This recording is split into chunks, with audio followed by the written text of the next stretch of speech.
Good morning, everybody. Good morning. We still have a minute. I'll slow my roll for just a second. Daniel, good morning. Carl, good morning. Nice to see you guys. John Novak, good morning. Nice to have you guys here today. Guys, give me a Y in the room if you can hear me, please. Just want to make sure. Yep, okay, cool. Every time I switch headsets, I worry that one of them's not going to pick up, so I just wanted to make sure that we did. Um, man, we're going to talk about this. But the ES is it's putting on a clinic for patience, isn't it? We're going to talk about this picture, guys, when we come back to it, about the patience waiting for the absolute best of the best that give us an advantage. And we're definitely going to recognize this one when we start talking about termination conditions. But before we do that, let's go to Forex Factory, guys. Let's see what's going on in the world. Today is Tuesday, January 10th. I am coming to you today from beautiful Las Cruces, New Mexico. It is amazing here. I highly recommend it. Guys, I check news each and every morning. I go to forexfactory.com, and I want to make sure that I'm not getting in front of something that might make the market go a little bit sideways. At 9 a.m., Fed Chair Powell speaks, and I think that was that big jump that we just saw in the ES. That's it, Gary. Making sure that we're not in the way of somebody that might be making a decision based on what he says. But guys, if you look at the software, even on a news release, from support anticipated to hold, with your triggers rolling, with the smalls above the large, we straight lined right up to the next Fibonacci area.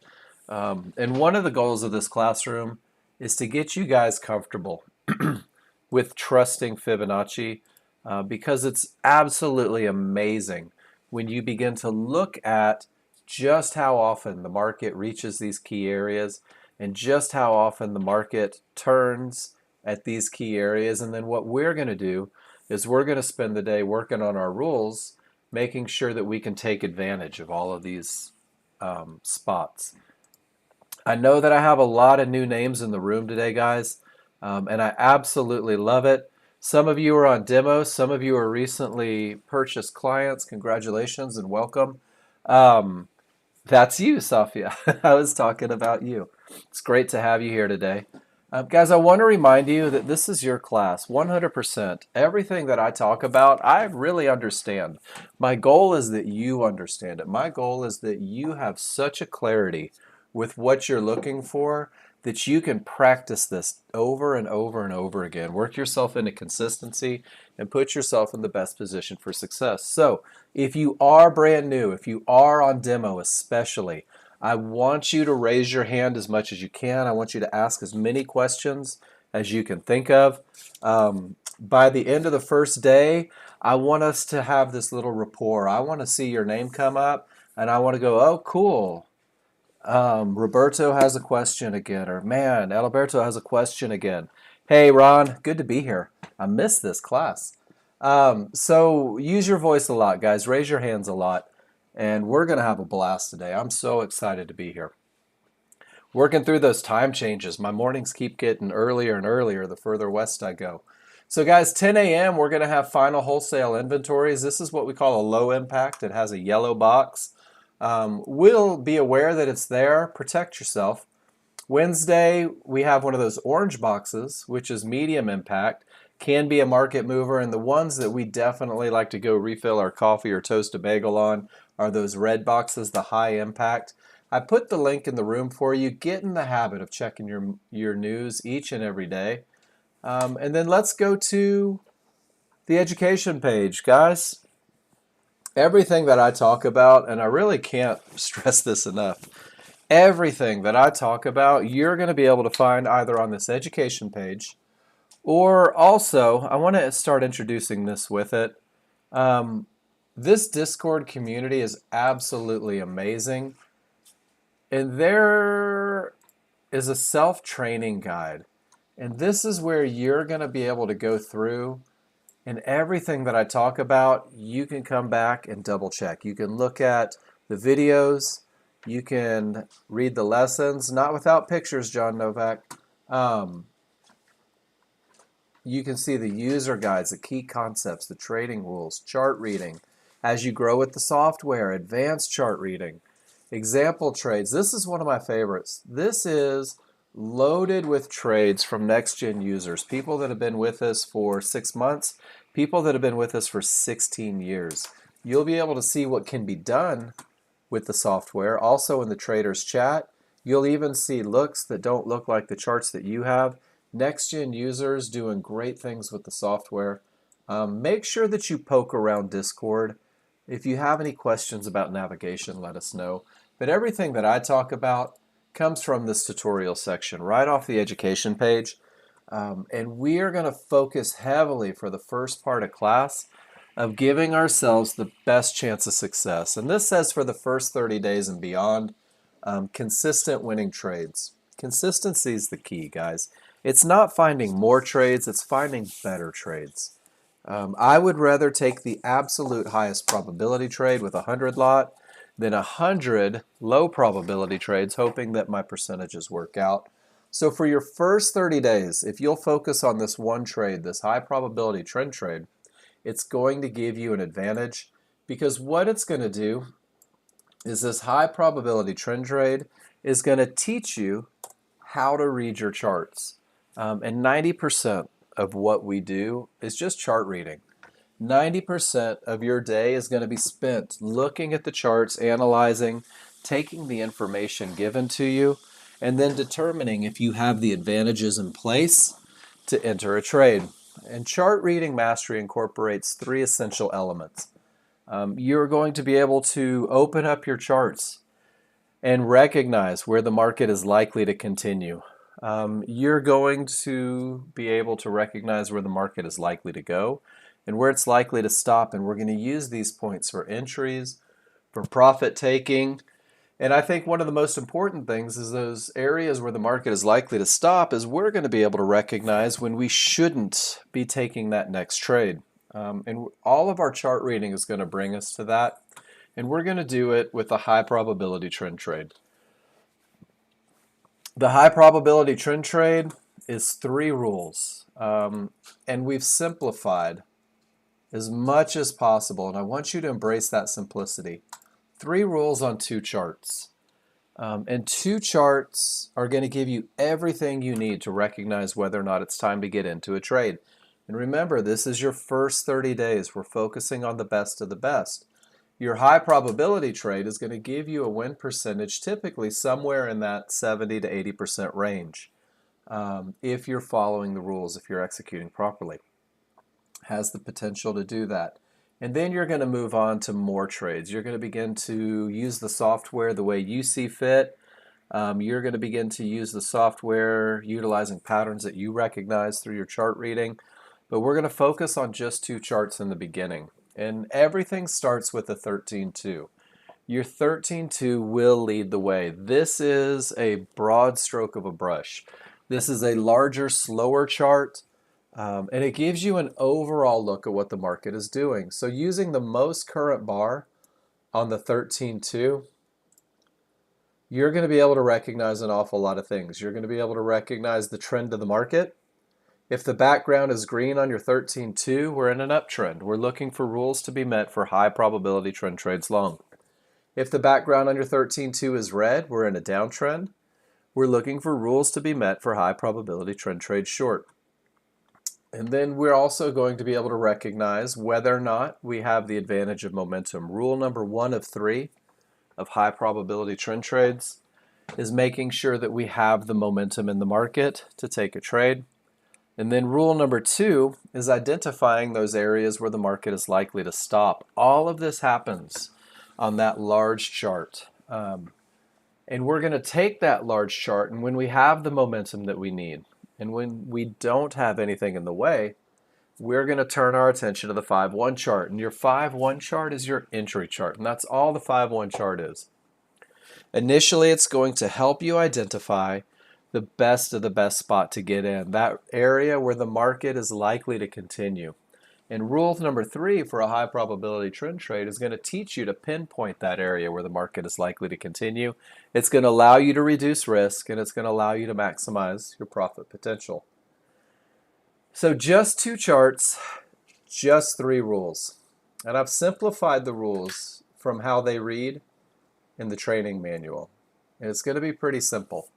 Rule number 1 says that we must have strong triggers, and we're going to talk about exactly what that looks like. And we're going to go through each rule individually. Rule number 2 says no termination conditions, no areas where the market is likely to stop. Remember that these two happen on your 13-2 chart. And then rule number 3 is going to have us using a limit order to buy or sell a pullback at an area inside of our favorable large triggers. 3 simple rules. We're going to break them down individually. We're going to make sure that you understand each concept on its own so that you can see how they come together to provide that best of the best advantage. And each of these rules does provide an advantage. And I've written below it the advantage provided. When we have strong triggers, we have the advantage of momentum. When we have no termination conditions, we have the advantage of a clear path, nothing in the way. And then when we use that limit order to buy or sell a pullback at an area inside of favorable large triggers, you've given yourself the advantage of an entry where the market is likely to continue. So I like to look at both sides of the coin here. What is the advantage that I'm obtaining from following the rules? And then maybe more importantly, what's the advantage that I'm giving away if I make a decision to break the rules? So we're going to break the rules down. We're going to look at them. We're going to understand them. And you guys are going to be able to follow these rules and make good decisions for your first 30 days so that you can learn to read your indicators. And remember that what we're looking at initially is a high probability trade. Each indicator on every chart is going to agree with the rules for the trade, and this is when the triggers are their strongest. This is when no termination conditions exist. And there's no trouble between your entry and your target. This is our first 30 days. If you spent any time in Discord watching Nexgen users trade, you're going to realize that this isn't the only trade that can be had. You're going to understand through chart reading how to take medium probability trades. And these are defined as when most indicators line up for a trade. However, a small issue exists. Your ability to read your charts is going to help you identify those small issues. When executing medium probability trades, you'll take these trades and manage them assertively. Your ability to read your indicators will allow you to manage them assertively. And if there's trouble in your way, you may take a portion of your position off at that trouble spot. Again, your chart reading is going to allow you to identify that trouble spot and then reduce risk to a 0 loss level. So let's take the first part of class. Let's talk about those high probability trend trades. And then we will work into probably seeing some medium probability trades, talking about some management. John Novak's in class today, and just publicly a big thank you to John Novak for watching the store while I was out. He brought some great stuff. I hope you guys picked up a lot there. I'm going to try to expand on it a little bit, but we're going to start by keeping it simple. We're going to focus on rule number 1. I like it. Let's open up John's picture real quick. What did he show us? Guys, this is exactly what we're about to learn. Strong triggers, no termination conditions, entries from an area inside of favorable large triggers. And then our ability to read our charts tells us when it's time to exit. John, this may be the perfect picture. But let's go to rule number 1, guys. Rule number 1 tells us that we must have strong triggers. And strong triggers are probably the easiest thing that you'll ever have to recognize. In an uptrend, when your background is green on the 13-2, strong triggers means that the small triggers are above the large triggers. The large triggers are wide, they're angled in the direction of the trend. As when you have this look, this strong trigger look, the odds are favorable for the market to continue up. Good morning, Ed. Nice to see you. In a downtrend, when your background is red, Small trigger lines will be below the large trigger lines. The large trigger lines are wide. They're angled in the direction of the trend. This space created between the small and large lets me know that the odds are favorable for the market to continue down. So when we talk about rule number one, we talk about strong trigger lines. Your advantage is odds favorable momentum. I'm putting this in the room, guys, because it's important that you understand. The space created between the two lets me know that the odds are favorable for the market to continue up. And you'll see that that odds favorable advantage doesn't last from start to finish. We're pulling out the absolute best of the best as new users, making sure that you have that advantage. So from the point where your trigger lines break away from the large until they return, this is your highest probability range for the trend trade. You'll notice that we have these circles on tails, these wicks that come down below the midpoint of the bar. These are going to be potential entries on your 5-1 chart. You'll see it in that downtrend as well. Your small triggers break away from your large. That space is created, letting you know that the odds are favorable for the market to continue in the direction of the trend. These circles represent your potential entries on the 5-1. So do me a favor, especially if you're new. I know that we have 44 people in here. Give me a big old capital Y, a smiley face, a yes, an okay, a thumbs up, something to let me know, new guys, new gals, that you're okay with this concept. The look of odds favorable momentum, smalls above, smalls below, trading with the trend, trading with momentum. Awesome. So this is step number one, guys. It's one of the easiest things that you're ever going to be able to recognize. When we have all that momentum, that freight train of momentum, we are going to look for rule number two to be met. And rule number two says no termination conditions. Guys, nothing in the way. We want the advantage of a clear path. Well, a termination condition is a Fibonacci-based indicator that may reverse the market based on a comparison of the triggers and the area. So first, let's define the area. What has the potential to be a termination condition? Guys, it can be blue Fibonacci support. It can be red Fibonacci resistance, yellow 1-to-1 dots, a cyan divergence low line, or a magenta divergence high line. It can be a large sharp midband if the large triggers are a full bar away, or it can be any third divergence in the same area. These are areas that may reverse the market. And guys, remember, it's important that you understand that every line may not stop the market on a dime. Otherwise, we'd be trapped in one range, rattling around. It may reverse the market. And since it may, it means that you would be making the choice to give away your advantage of a clear path. So let's learn to identify them. And then we'll learn to read our indicators and determine whether or not they're likely to break or whether they're likely to hold. But it starts with a very simple two-part process. And the first thing that happens is price reaches an area. Pretty simple. If you look at the lower right-hand corner of this picture, you can see that the price bars have reached support. They've reached Fibonacci support. So now you're just going to check your trigger lines and you're going to ask yourself, where are the triggers? If the trigger lines remain above this area of support is likely to stop the market. This becomes rule number two not being met. No more short trades.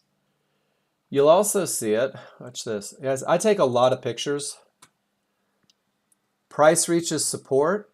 None of the trigger lines have broken through.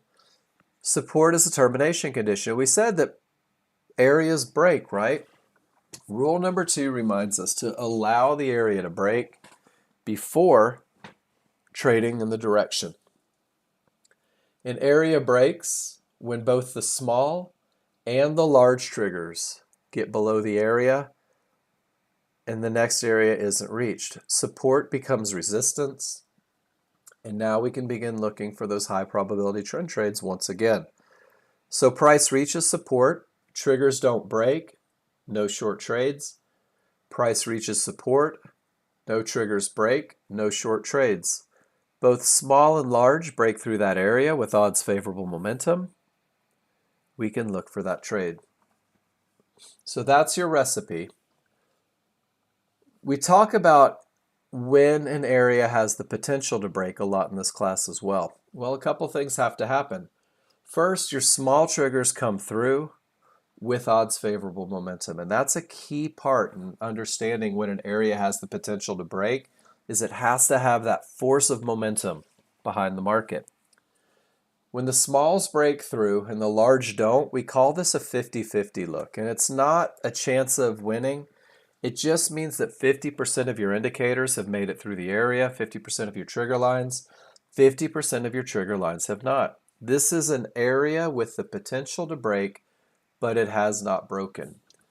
If your conditions are perfect on the 5-1, rule number 3 has been met flawlessly, you can take one shot at an area with the potential to break. This will be your first medium probability trade, but for the next few minutes, we're going to talk about that high probability look. So let's show it again. Price, meaning the price bars, reach an area of resistance. When we've reached that area of resistance, your job is to ask yourself, where are your trigger lines? Trigger lines remain below. This resistance area is likely to stop the market. It may reverse the market. Price reaches support. Once again, the question is asked, where are your trigger lines? They've all remained above. This support is likely to hold the market.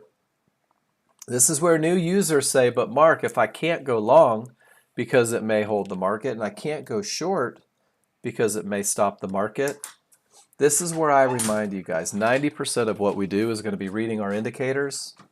90% of what you're doing is waiting for that absolute best. Price pulls back up to resistance. Once again, you're going to ask yourself, where are the trigger lines? They remain below this area of resistance. When price reaches resistance, a magenta high and a second resistance. When price exceeds one of these magenta highs and trades the other direction, it's called a pivot stop out.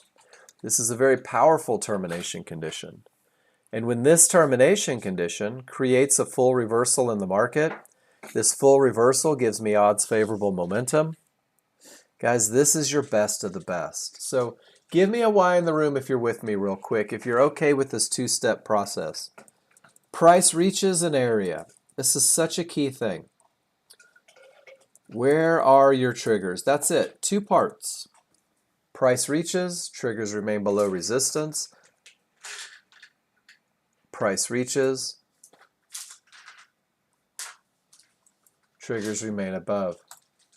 Guys, we respect these termination conditions because there's an awful lot of study that goes into recognizing these. And this is probably one of the slowest to learn lessons for newer users. I know that it was for me as I learned the software. I would have traded into a brick wall of support or resistance. Odds favorable momentum, right? Smalls below the large are wide, they're angled in the direction of the trend. The momentum tells us that the market is likely to continue in the direction of the trend. But price reaches these one-to-ones. I have to ask myself, where are the trigger lines? The trigger lines remain above. This is an area that may stop the market. No more short trades, and thank goodness that rule number 2 is in place, because look how the market bounces right off of those one-to-ones. Rule number 2 keeps me safe. It gives me the advantage of a clear path. When this termination condition creates a full reversal, provides me odds favorable momentum, guys, this is your best of the best. This is the look that's going to give you the highest chance of success for your first 30 days. Because you've identified the momentum of the market through your chart reading, you've identified termination conditions through your chart reading, and we're about to get to the point where we can pinpoint that best of the best entry so that you can figure out where that limit order needs to be to get you into the market. You'll notice over here, I have odds favorable momentum, and I have no termination conditions, and I have one of those tails. This is an amazing look, also a high probability trend trade. but the one that comes from the termination condition at a key area that creates a full reversal is the one with the highest win percentage. And sometimes your market is going to exceed support. Your trigger lines are going to exceed support. You'll begin to lose momentum, and this next termination condition is going to help you identify that change. And guys, just for the record, I want to note that I got a lot of yeses from you guys on odds favorable momentum, but the only yeses I got on termination conditions were from people that have had software for 6 or more months. If you have a question about termination conditions, if you need a little clarity, guys, I don't have a time schedule. I would rather cover this for the entirety of the hour and make sure that you're clear so that we can move forward. So if you have questions, let me know. If you're comfortable with the areas and the trigger line comparison, give me a Y in the room real quick. Let me know that you're keeping up. And I'm talking about this final termination condition now. 3 divergence in the same price range may terminate the trend. And this is a very powerful condition when the third divergence has small triggers that are inside of the large triggers. So we go from odds favorable to anything can happen on a smaller, faster chart. These 3 losses of momentum in the form of divergence let me know that things are slowing down. And this may reverse the market. It becomes even more powerful when that third divergence is higher than the previous pivot from a low or lower than the previous pivot from a high. When you see this look from the low on a 5-1 or this look from the high on the 5-1, it's a great indication that the market may be turning before it's reached an area. We're also going to use this to help you manage trades that you get into. If you enter at the best of the best spot, these divergences, these losses of momentum, will help you identify the change happening faster than you'll see it on the large chart, and it becomes a management tool to get out before things change. Guys, excuse me just one second.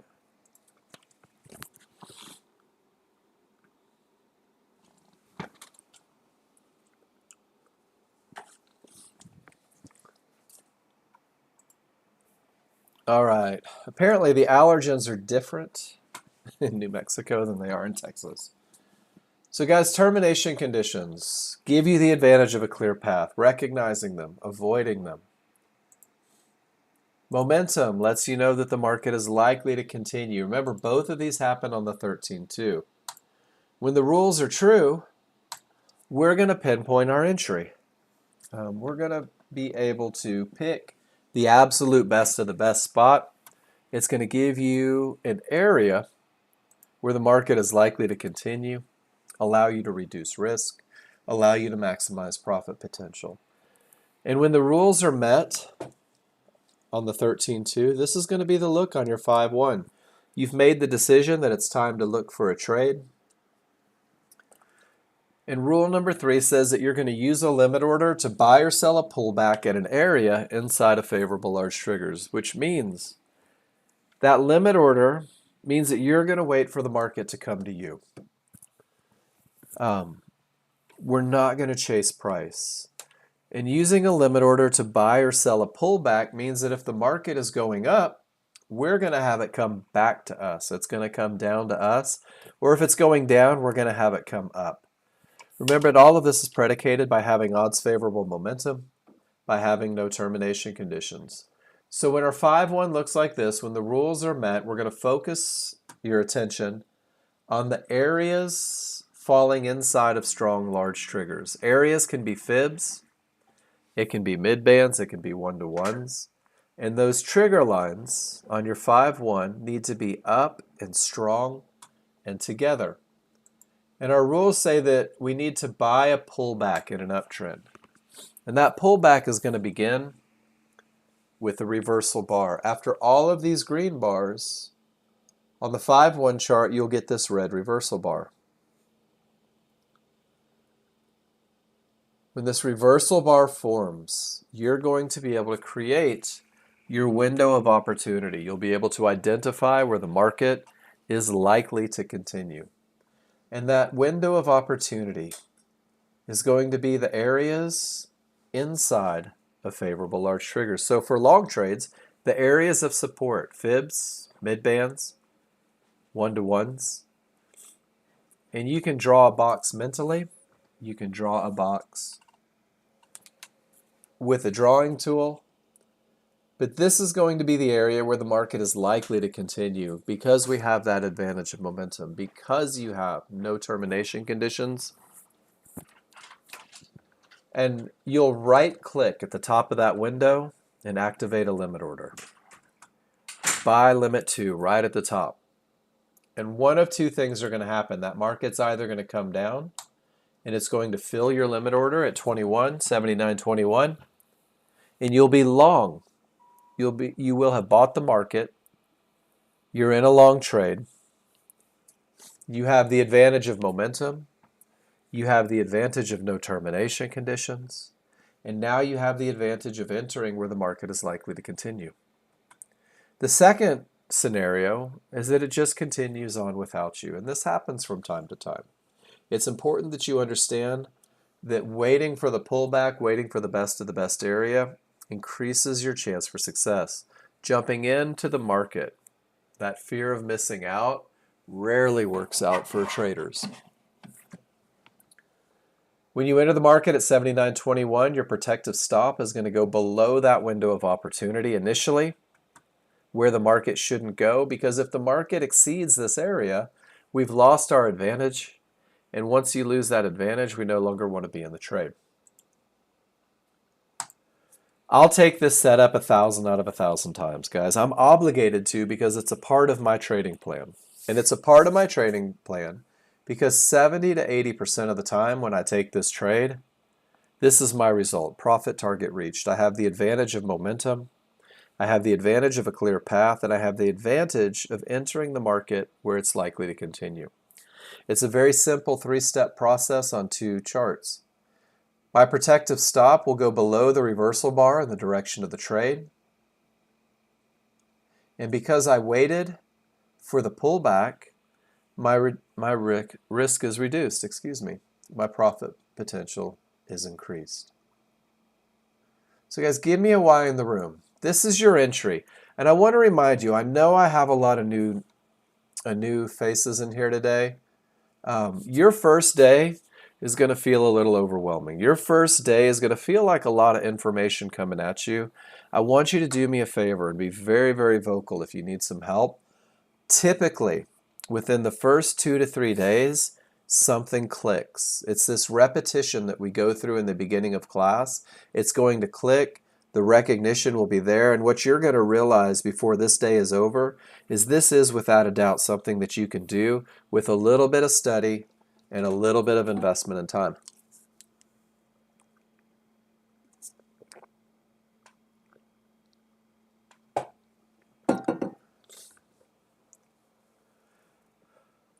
Pull up this picture. We talked about the 13.2 and the 5.1 and the symbiotic relationship, looking for the advantages of momentum on the 13.2, looking for the advantage of an area likely to continue on the 5.1. So here's an after the fact look. The market's already done everything that it's done. And remember, we're looking at the most current bar on the 13.2. So in the moment where we have this tail, where we have this circle, this is the bar that we're looking at. In this moment, the market's going to look more like that. You can see that we have the advantage of strong triggers. Rule number 1 is met. We have the advantage of no termination conditions. We haven't reached that area of resistance. And if this tail has formed, this tail represents that pullback on the 5.1. This is why we circle the tails. When rules 1 and 2 are met, when we see a tail, if we circle it on the 13.2 and it lines up with that area of support inside of favorable large triggers, we know that we have that high probability trend trade. And our best of the best look means no divergence on the 5-1, no slowdown, a small window of opportunity, and odds favorable momentum. So give me a Y if you're with me, please. The advantage of momentum, the advantage of no termination conditions, and the advantage of a market recognizing that best of the best. So let's see what we can do here, guys. I'm going to come to my 13.2. This is the S&P, and I'm going to take everything away. We're going to learn how to study right now. And I'm going to come through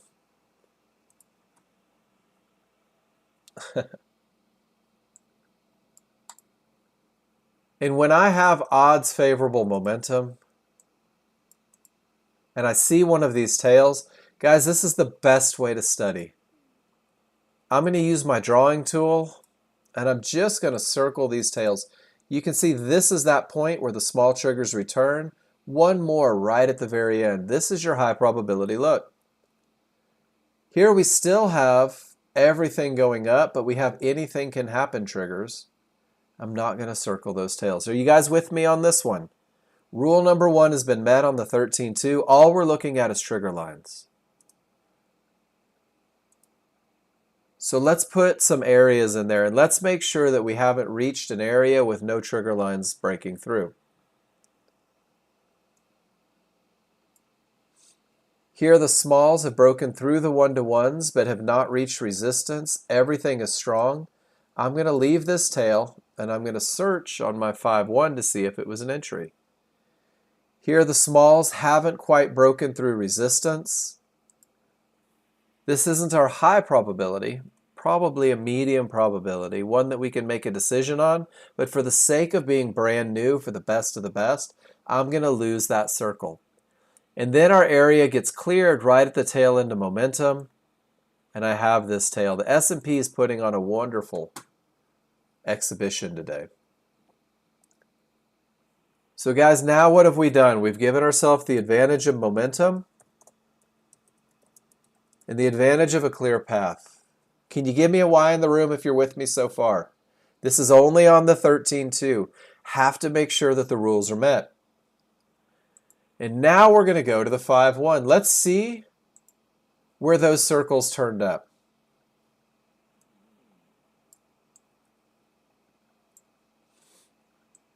Here's our first circle. Strong triggers, only one divergence, and it pulls directly back to the area of support inside of favorable large triggers. Whoops. What do you think, guys?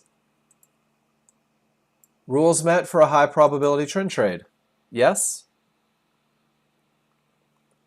Remember that we said that we're going to be able to see change on the 5-1 through using divergence and trigger lines? Beautiful entry, 39.08, and the market trades all the way up to 39.12 1/4. We get a pivot stop out and a loss of momentum. Guys, this becomes a great indication that the market may change a little bit on us. We can take an exit, we can capture profits, we can make money on a trade right before the market goes sideways. Let's come back and see, did we have a second circle? I thought that we may have. At 9:05. Oh, you know what? I circled the last one.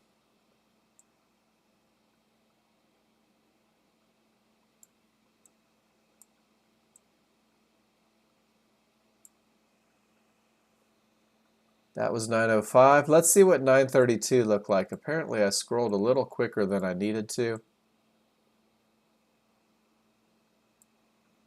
Oh, that's why, because it showed up as a tiny little circle.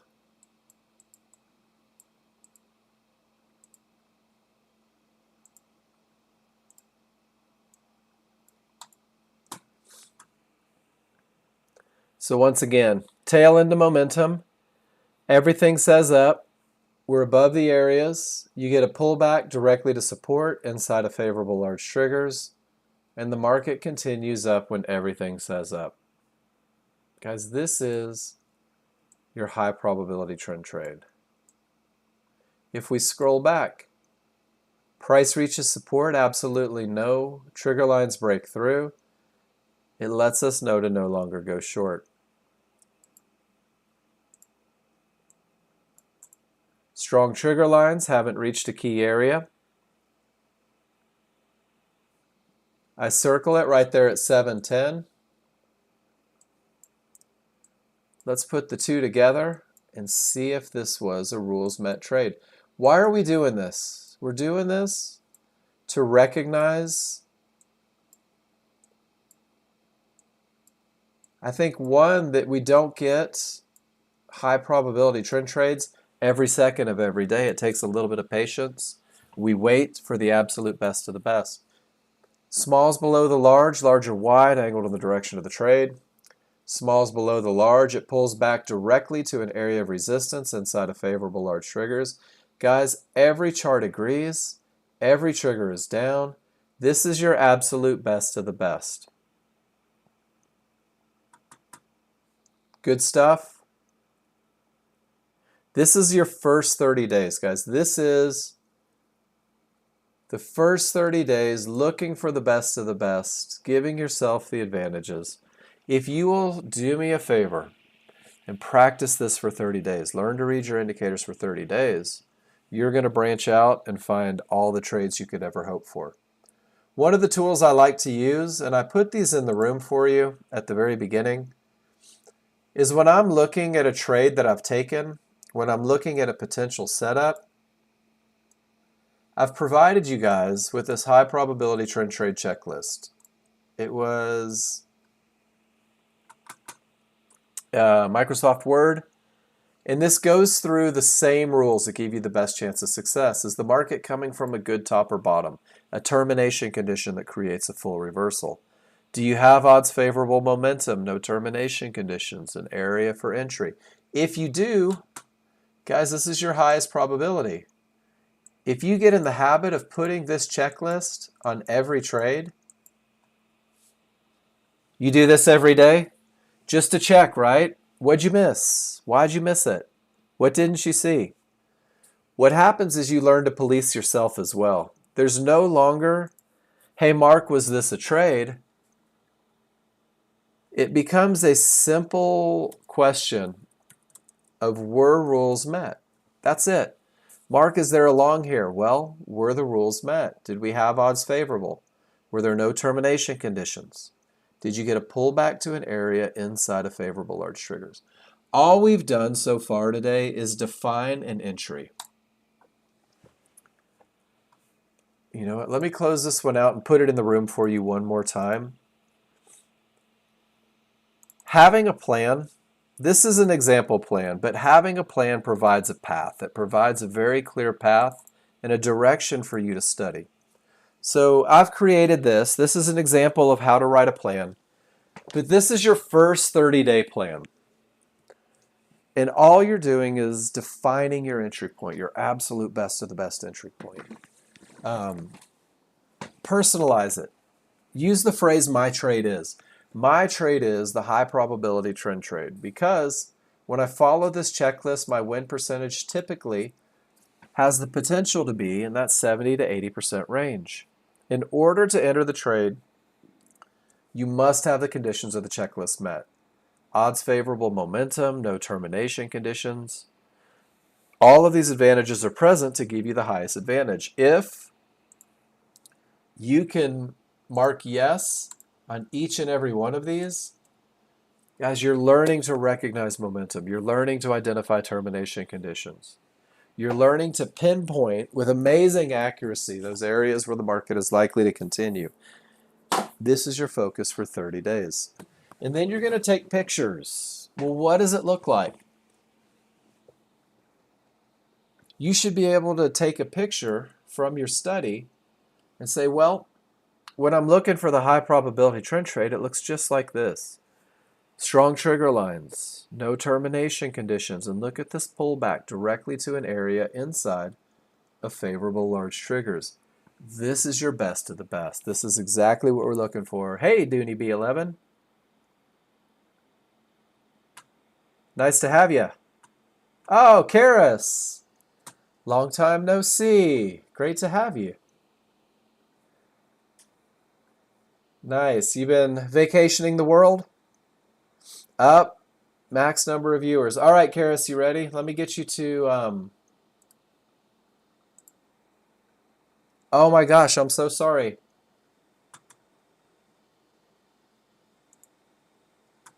Good morning, KR. All right, Karis, if you go to... Let me get you the link here. Good. I'm glad she's stable. I'm glad to hear that. So this is a link to the YouTube page, and if you click on the live, you'll be able to, thank you, John. You'll be able to watch, it's about a 1 second delay, but you can watch it, you can read it, you can still post in the room and participate, but you'll be able to see everything that I'm doing. And then John came in to help with that one too. Thank you, John. Yeah, Discord is amazing, Karis. You're going to love it. It is unbelievable, the things that we can do. And just for you, before we go through a couple other things, when you go through Discord, browse around. And I think one of the coolest ones is look at the members area. And you get to see what everybody's doing that owns the software, the people that have had it for decades, or at least a decade and a half. They're doing the things that they learned, taking great trades, sharing them in the class, and really just it's created this amazing community for the Nexgen users. So, and then this class is all about learning, so don't be afraid to post some pictures. I'd love to see them. So back to the checklist. We're going to take pictures. Is everybody comfortable taking a picture? And this is me asking, appreciating. Who else do I have in here that's kind of new? And guys, I have a list of your names. If I miss you, I apologize. Bristega are one of my new ones. Who else do I have in here? So many names. I love it. Guys, if you're brand new, Ham Jam, Hella Sophia, Jason Theme. Looking to see who else, guys. Don't be shy in my classroom. I'm the nicest guy you're ever going to meet. Just ask me. Whiskey Breath 45, absolute best name I've ever seen. Zuli, great to see you. Guys, is everybody okay using that capture software? Taking a picture? Because this is part of writing your plan. This is part of getting the information that you need. Should we do one together? Give me a Y in the room if you want to see us go through the capture software real quick. Awesome, let's do it. So I've brought up my capture software. You should have this. Guys, the other option is Snagit. Same company, same look, same concept. Snagit has more bells and whistles. If I click the capture button on my capture software and I hover over one chart, it's going to take a picture of just one chart. So what I'm going to do is I'm going to left click on my mouse in the upper left hand corner and I'm going to click and drag all the way down to the right. Great things to include are going to be the timestamp, show me the prices. You don't need to show me what contract you're on or what market you're trading. I can tell by the prices. And when I release the mouse, it gives me this look right here. There's a camera, so I'm going to capture an image. And it's going to bring up my image preview. And guys, this is a perfect picture of a high probability trend trade. So my job is to annotate this chart a little bit. That's the bar. There's my entry. And I want you to use this call out.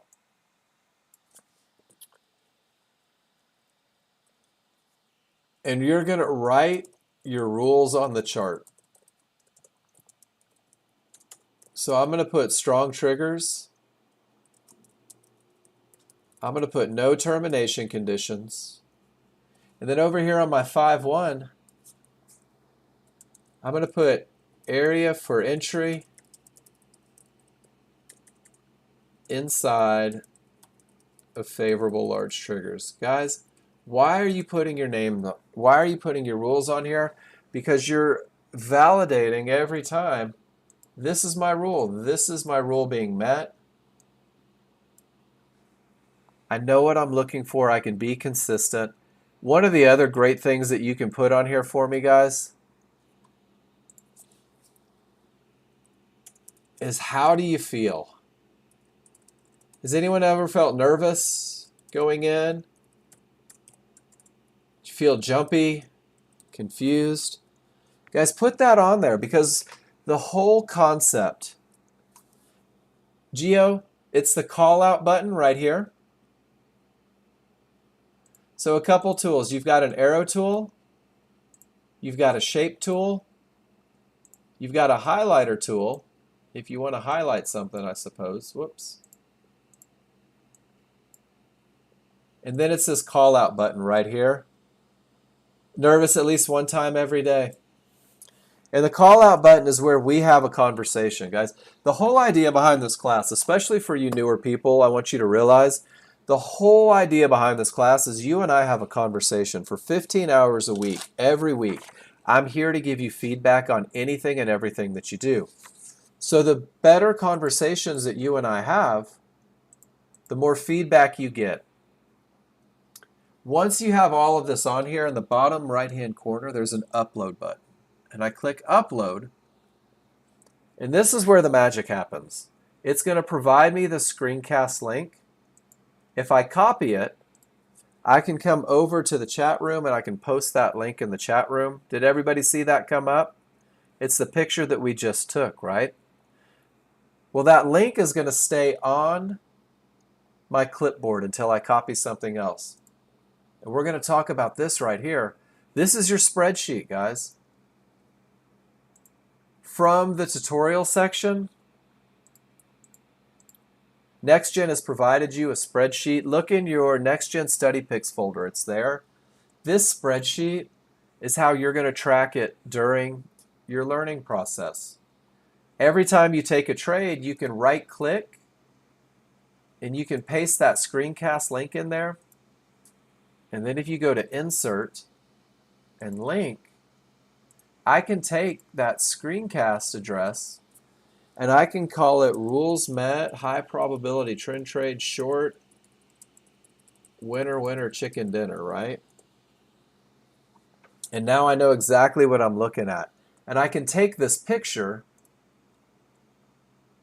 and I can put it in my example plan to make sure that I know what I'm doing. Hey, AK Sid. So guys, if you ever need help posting a picture, maybe you didn't get everything on that one, from the education page, there's a software user guide. And the first thing, because it's so important, is right there. How to use that screen capture. But I don't want you to be shy. Ask for help in the room. All right, so back to the plan. I've defined my entry, exactly what it's going to take to pull the trigger. I've provided pictures, exactly what it's going to take to pull the triggers. As I work into 50-50 trades, medium probability trades, I'm going to redefine what it takes to get me into trades. I'm going to consistently have a solid plan to get in. Are you guys with me on that? Give me a why. This is just identifying your entries, reminding yourself of the rules.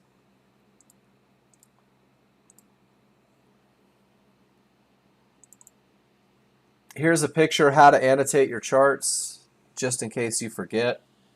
And once we define that entry, the next step in learning to trade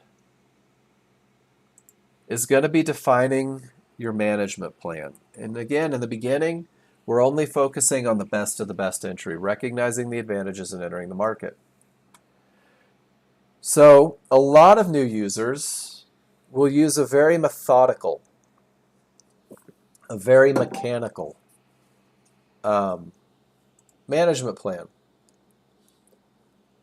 Guys, the one that I've just posted in the room, the one that's on here, is going to be the easiest you can get. I will trade 2 contracts. My initial stop will be 12 ticks, adjusted below or above the window of opportunity initially. So my first stop is mechanical. It's defined 100% by the window of opportunity. It'll be moved 2 ticks above or below the reversal bar in the direction of my trade. Mechanical, no opinion, no thought. I will take profits on my first contract at 100. No room for opinion or fear. And I'll move my stop to break even. And then I'll let the trade do what it's going to do. I'll take profits on my second contract at 200. So guys, on 2 contracts, you're looking for a $200 move to get $300. That's it. Very mechanical, very methodical. And in the beginning, you're going to have a lot of 100 and break-even trades as you focus on the entries and not so much the management. Every time you take the perfect entry, you're going to come to your spreadsheet and you're going to put that perfect trade. Whoops, that was the wrong one. That was my management plan. Where was that great picture that you guys took of the high probability trend trade? I think it was on Capture Software. There it is. The absolute perfect trend trade. Everything in favor. I'm going to get that screencast account and I'm going to put it right into my spreadsheet, the best of the best. I'm going to come in and study it. This is just my entry. Rules met, 100%. And then if there's management opportunities, I can begin to look how to hold longer, how to get in better, how to exit when the conditions change. This management picture says how to hold for larger moves. When the smalls are below the large, when everything says down, I'll begin to hold for longer moves. And this becomes my management plan. But the management plan stems from mechanical to get me to more advanced through my chart reading. So guys, this is your first best of the best. High probability trend trade. We're going to do a quick little recap here. Let me save that one. Whoops.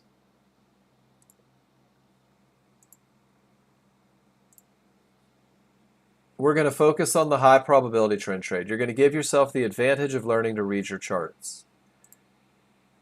You'll be able to recognize in the next day or two, without hesitation, odds favorable momentum. By the end of this week, you are going to be 100% confident on identifying termination conditions. And I would say within the next 5 days, you will never miss an entry. You'll be able to identify the best of the best. You'll be able to put your limit order there. And you'll be able to take that high probability trend trade. And then you'll begin to work on your management. You have the tools to study, to create that recognition. So once you get through these very simple basics, now the magic starts to happen, guys. We're going to go through. You're going to simulate and take every trade that you see. Every time you think your rules are met, take a trade. Every time. Price reaches an area of resistance, absolutely no trigger lines break through.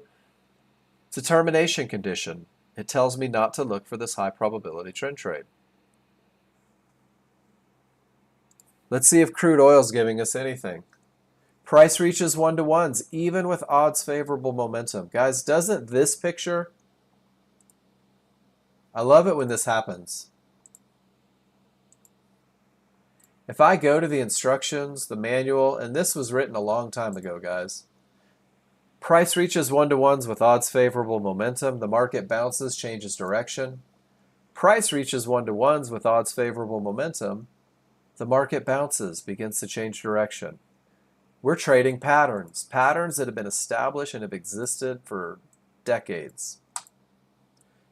Every chart agrees, and trades happen. Let's see if this one gave us an opportunity as well. Termination creates a full reversal, gives us odds favorable momentum, and the market pulls right back to support right there at those large triggers. Your first 30 days is simply studying this look, identifying it, being able to recognize it, and being able to take advantage of it.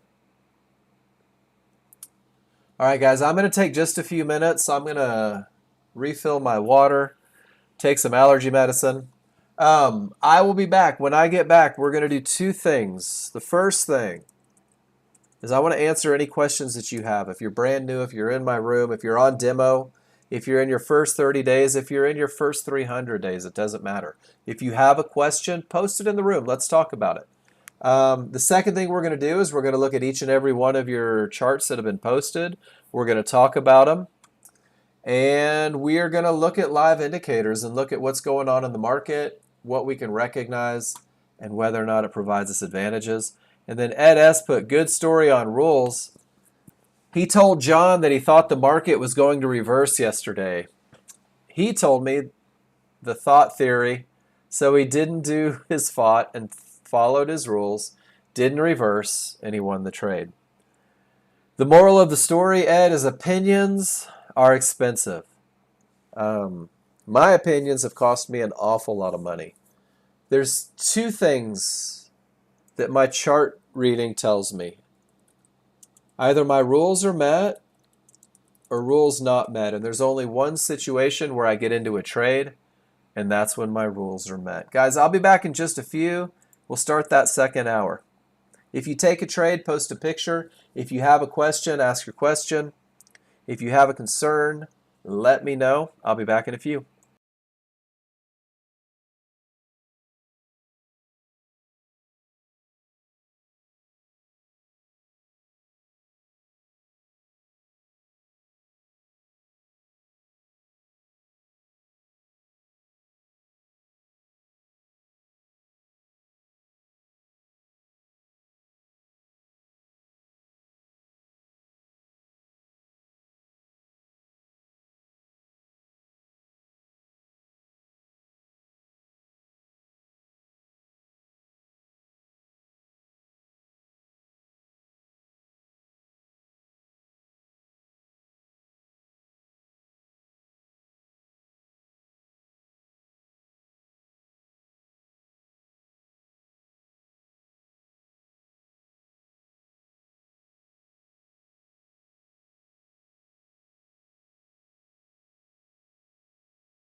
second hour, guys.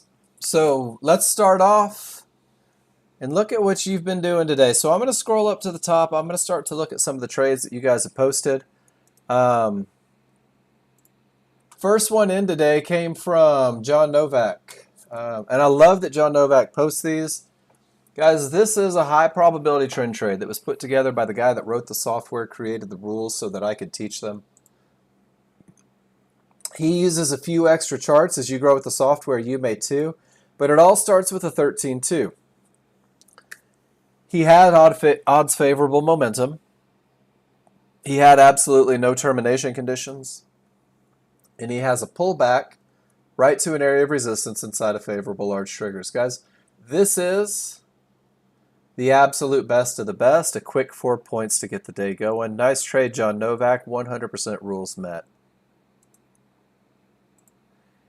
He put in another picture for us. There's that odds favorable momentum. Pull back directly to the area of support inside of favorable large triggers. We went back and looked at this one together. And then utilizing that chart, and let's talk about what we see here. 50-50 trade. It has the potential to break, but it hasn't broken. Odds favorable, smalls have broken through, the larger wide direction of the trend. He has a perfect entry with a small window of opportunity. He's able to take the trade. And then recognizing change on the smaller chart. Two divergences, small triggers inside, and that ends the trade. Great chart reading, beautiful rules-based trading. If you see a picture like this, guys, right-click on it, copy it, go to your spreadsheet, and steal it. It's okay. We'll call this one a 50-50 perfect entry. And I'm going to put it in there so that I can come back and study it each and every time. Gary, let's see what you did. You'll notice that Gary takes the time to put his spreadsheet on every chart that he posts. Gary comes through. He has a very rules-based approach to what he's doing. He's got a spreadsheet that goes with it. You can see where he took his high probability trades. Looks like he made some money. And then as he comes into these medium probability trades, he's still able to come in and capitalize. Beautiful entries, perfect exits. Nice trading, Gary. NG time. Same concept, strong triggers. Haven't reached the termination condition. You take the pullback to the area of resistance and take it right down to that pivot stop out. Second target's waiting. Different people trading the exact same trades. That's one of my favorite things about Nexgen, is that everybody believes in the system. Everybody that studies the rules believes in the rules. That's the whole goal of study. Odds favorable. No terminations. Perfect pullback. And then once again, management opportunity. Taking that trade into the mid-band, you have odds favorable, you have nothing in the way. As the market comes back to that pivot stop out with the small triggers inside of the large, guys, this is an opportunity to recognize change. And I think today what we're going to do is we're going to scroll back on the 5-1 a lot and look for management opportunities. All right, Josh S.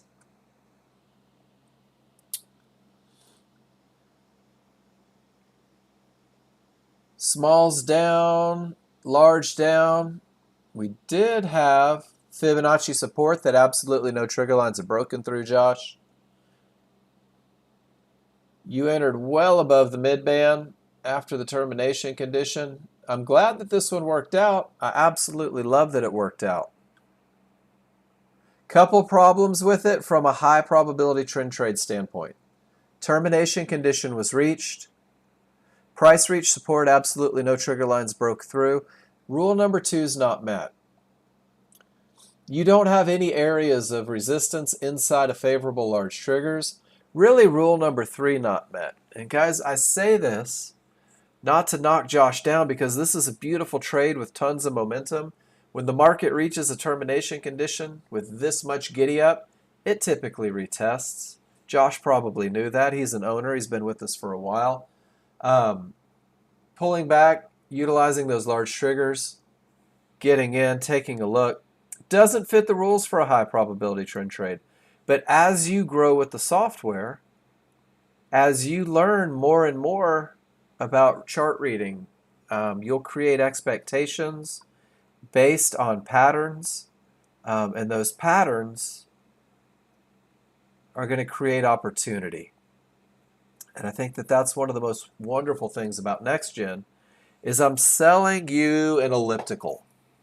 And it's up to you to decide whether you want to go fast or slow at an incline, whether you want to do it backwards. But when you're comfortable, you'll be able to do it. Sid, let's see what you did. AK Sid. Here we have a termination condition that creates a full reversal. All the trigger lines roll. It retests support after reversal that gives odds favorable. Beautiful trade. Taking advantage, waiting for the small charts to trade. I love everything about this trade. Great chart reading going into that one. Geo, let's see what you're doing. Whoops, that one didn't work. Uh-oh, that one didn't work either. Geo, can you try to repost those for me, please?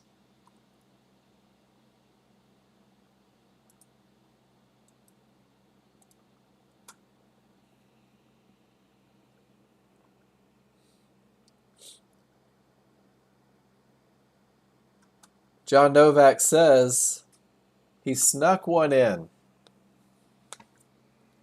How was he able to sneak one in? Guys, he was able to sneak one in with chart reading. The 13-2 hit a termination condition. We talked about that. Everything continued to stay up. Couple divergences. He was able to get in at a pivot stop out to retest that termination condition. His plan gives him room to do that. If you're a high probability trend trader, guys, directly into a termination condition, we lovingly call that financial suicide. Gary, there's a lot going on. Support held, perfect termination condition. It sorts itself out. It gives a third divergence in the same area. Everything rolls and pulls directly back to an HVA trade. Guys, this is the second trade most of you are going to learn. It's a high volume area trade. It's not a high probability trend trade, but you'll notice that he has a checklist for it. He has a checklist of the rules.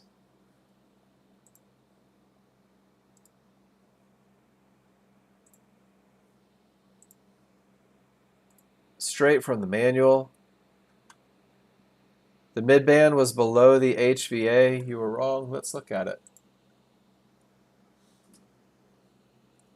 At this point, it's a beautiful termination that creates that revolt. Yeah, just a little. That's a perfect look, Gary.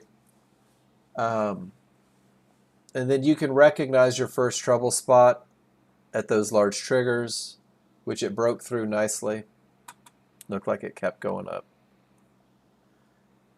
Checklist. Such a good thing. All right, so let's see what happened here. Price reaches support. Let's look at trigger lines. John Novak did this lesson yesterday, and I really liked it. It really spoke to me. Absolutely. Everything's coming down with odds favorable momentum. Guys, this is only on a 13-2. Smalls below the large, everything says go. Notice that when it pulls right back to this resistance, right back to this midband, large triggers don't follow. For those of you that are like, man, it's a termination condition, I can't wait to go long. Smalls below the large tell me there's odds favorable momentum. Large triggers wide down, let me know. We're probably going to retest. It's enough information to keep you from trying to counter trend trade. As we come to the next area of support, notice that our small trigger lines have worked inside of the large trigger lines. Odds favorable, large down, pushes to the next area. Anything can happen. Large triggers can't break, small triggers can't break. The area has the potential to hold. And then when those trigger lines roll and we get that odds favorable, we know without question that the area has held, that the market is reversed. Great 13-2 chart reading. Let's look at the exact same scenario on the 5-1. Everything's coming down, odds favorable, opportunity for one more short to get to the next area. Everything says down.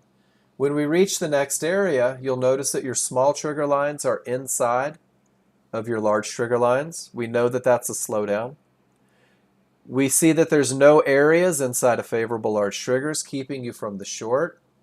And then we see that the small triggers begin to work beyond the large, letting us know once again there are no shorts. When these trigger lines roll, it creates an advantage. Now we know. Now our indicators have given us enough information to potentially look for the longs. You'll see it on the 13-2 chart. You'll see it on the 5-1 chart. And you'll learn to put these together to take the best of the best. Guys, this is a 50-50 trade. Smalls are above the large are wide and angled, but we have one area that hasn't broken but has the potential. We have two areas that haven't broken but have the potential.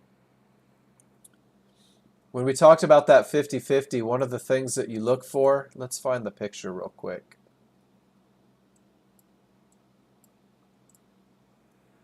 Entry conditions must be perfect on the 5-1. What's a perfect entry condition? Well, a perfect entry condition is no divergence, no loss of momentum on the 5-1. A perfect entry condition is strong triggers, smalls above the large on the 5-1, and a small window of opportunity for entry. If you look at the live market, this 50-50 trade has two areas that haven't yet broken. And it has two losses of momentum as it pulls back to the areas. The 50-50 trade is probably going to be your first medium probability trade. If you get in the habit now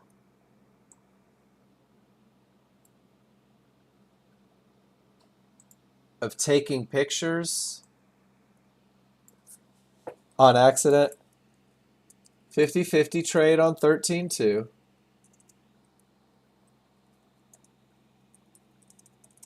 Entry must be perfect on 5-1. Two divergence on 5-1 is not the perfect entry. I'll wait for higher probability.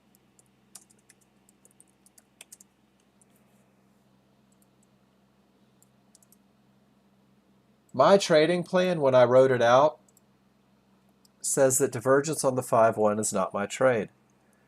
It kept me safe on this one. It kept me out of a loser.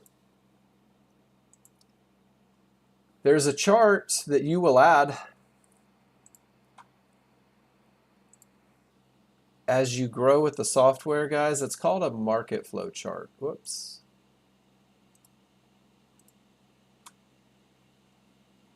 This market flow, this 8-range chart, is a confirmation chart for new users. So sometimes as you grow with the software, when you have a 50-50 and you don't have the perfect entry, you can wait for a signal on your market flow chart to potentially take the trade. This one never gave a signal at the areas of support inside of favorable large triggers. We'll talk about and study that more and more. Another chart that can be added is a 21-3 chart. Whoops, sorry, I just opened up my NinjaTrader 8. Those are too close to each other.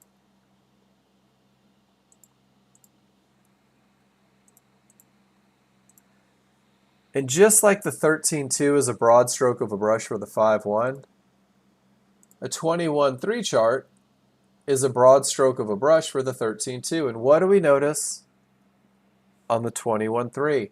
Price has reached resistance. Large triggers haven't blinked. Area likely to hold. If this is an area likely to stop the market based on the largest of large, doesn't that give us an indication that this 50-50 may not work? And if this is a 50-50 that has divergence, you can begin to take multiple time frames and recognize where the advantages lie and when those advantages have gone away. Guys, everything is chart reading. Everything revolves around your ability to read your charts and to understand. Your ability to read your charts will grow exponentially when you ask questions. Your ability to read charts will grow exponentially when you post pictures. Gary, let's see what you did.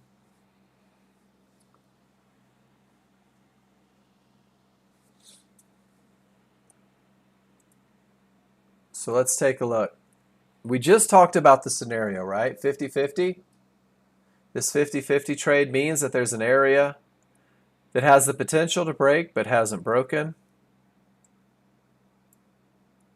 2 divergence on the 5-1 takes away the advantage. Took a loser here. 50-50 trades with divergence on the 5-1 use a market flow signal. Gary, I'm not beating you up here, but this is an absolute wonderful example.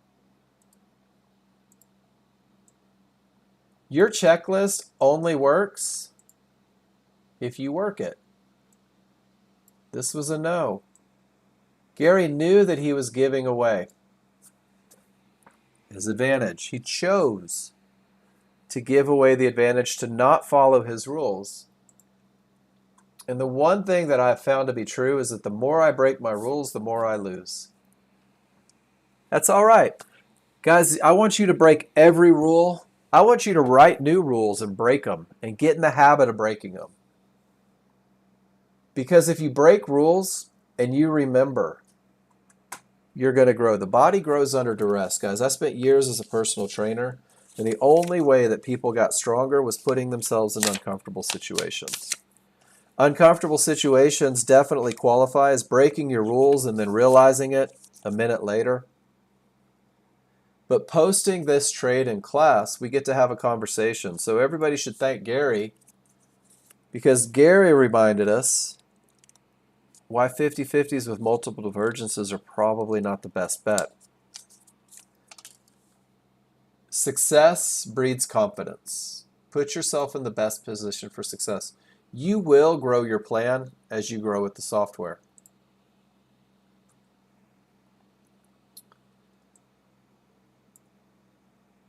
From termination to the 50-50, told us not to take it. I appreciate it. Gary, I didn't post all losers when I first started, and I'll tell you what, I didn't progress nearly as fast as you did. How do we like this, guys? Smalls below, large above. It's a 50-50 look coming from a great termination condition. You've got a very tight window of opportunity. If you took the first one, that divergence lets you know that it may push a little higher. If your rules say no 50-50s with divergence, this isn't your trade. If your rules say wait for market flow confirmation, let's see if I have a market flow chart. We can simply watch market flow right at this area of resistance, and if it gives a signal, you can take a shot. So let's see if this is going to give us a market flow signal. There's our area, and it gave us an up bar at the area.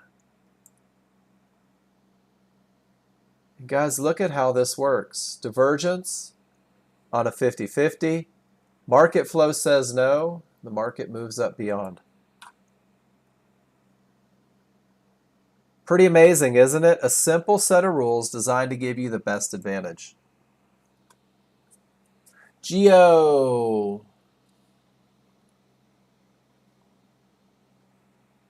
Strong top. Is that 50-50, right?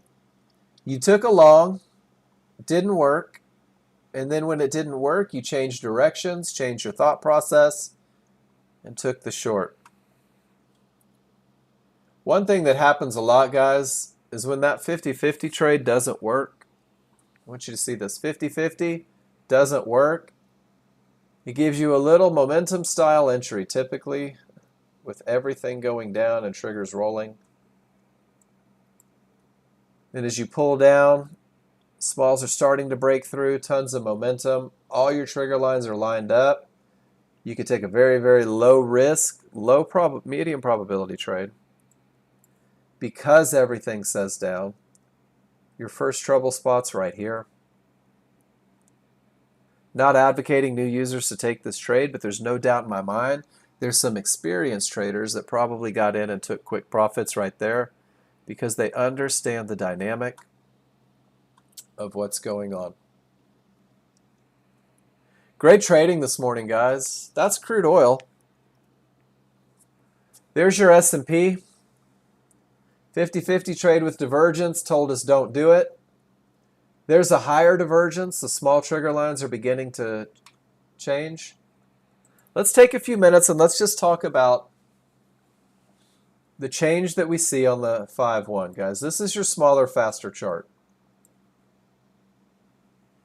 We're not even going to worry about what the 13.2 is saying, guys. This is a lesson that's going to help you manage trades. This is a lesson that's going to help you recognize being able to see change before it happens on that larger chart. Price pulls down. The first divergence prints typically gives us a push. On this second push, a higher divergence. The smalls are working their way above the large. This typically gives you a higher push. Divergence, smalls outside, just one, doesn't do much. Second divergence pushes us lower. Everything is strong, so it continues up. When we get that third divergence in the same general price range, large triggers inside or small triggers inside of the large triggers, do you see how it changes everything? And that market begins to head down straight from the termination conditions. First divergence, second divergence, and the smaller above the large, and it pushes up higher. The market continues down, and we get a second higher divergence, and it pushes up. Go back and take pictures. 3 divergences in the same general location, small inside of the large, changes the trend. How many times do we see that? 3 divergences. They give it one more push, but ultimately the trend changes from support. If you're patient and you wait for the trigger lines to roll, it keeps you out of trouble.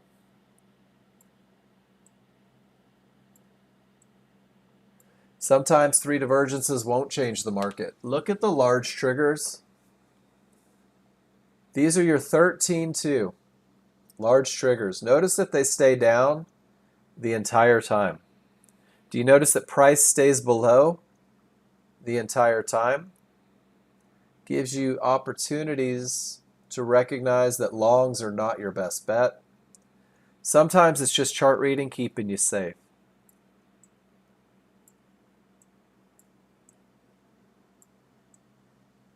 Before this long, we let the triggers roll. Everything lines up. Triggers roll. Everything lines up. There's that higher divergence. The smalls above. Guys, all I'm doing is going through a 5-1 right now. One of the most important tools that you can do is learn to read your charts. Give yourself the best of the best. Understand what your indicators are telling you. It comes through repetition, guys, and more importantly, it comes through asking questions.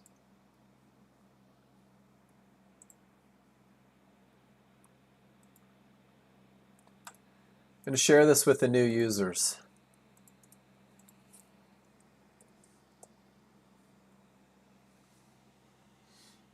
Step-by-step path to becoming a confident trader ASAP. So AK Sid, Alex G, Andy Trader, Appreciating, Benoit, Bill S, Bob 72. I could go through every name in here. This is your step-to-step path. Notice that the first thing that it says is post your trades in class. Post your trades in class. Why? Tiger Woods had a coach. Charlie Woods has Tiger Woods as his coach. Michael Jordan had a coach. Wayne Gretzky had a coach. If you look at the most successful people in any arena, whether it's business, whether it's trading, whether it's sports, whether it's music, the people that are the most successful have somebody looking in from the outside, giving them feedback on everything that they do. Guys, for me, it's been priceless. Congratulations, Ed. You passed both of them? Congratulations. 6 months with the software, right? You found your groove and hit it. Ed, can I ask you a question about it? Because I've seen your trades that you post. They all look the same, right? You have a very, very specific plan for what it's going to take. Such a key point, guys. Great work. Going to have to upgrade that Camaro to a Z06, Z07, whatever they're at now. Guys, Ed posted his trades in class over and over. Track your performance in a spreadsheet. This is the path. Learn your trigger line and Fibonacci rules for when it's okay to trade. Guys, the high probability trend trade. Know your rules. Embrace your rules. Live and breathe your rules. Because when you do, that consistency is key. Simulate your trades daily. Get on Simulator. Guys, Simulator's where it's at.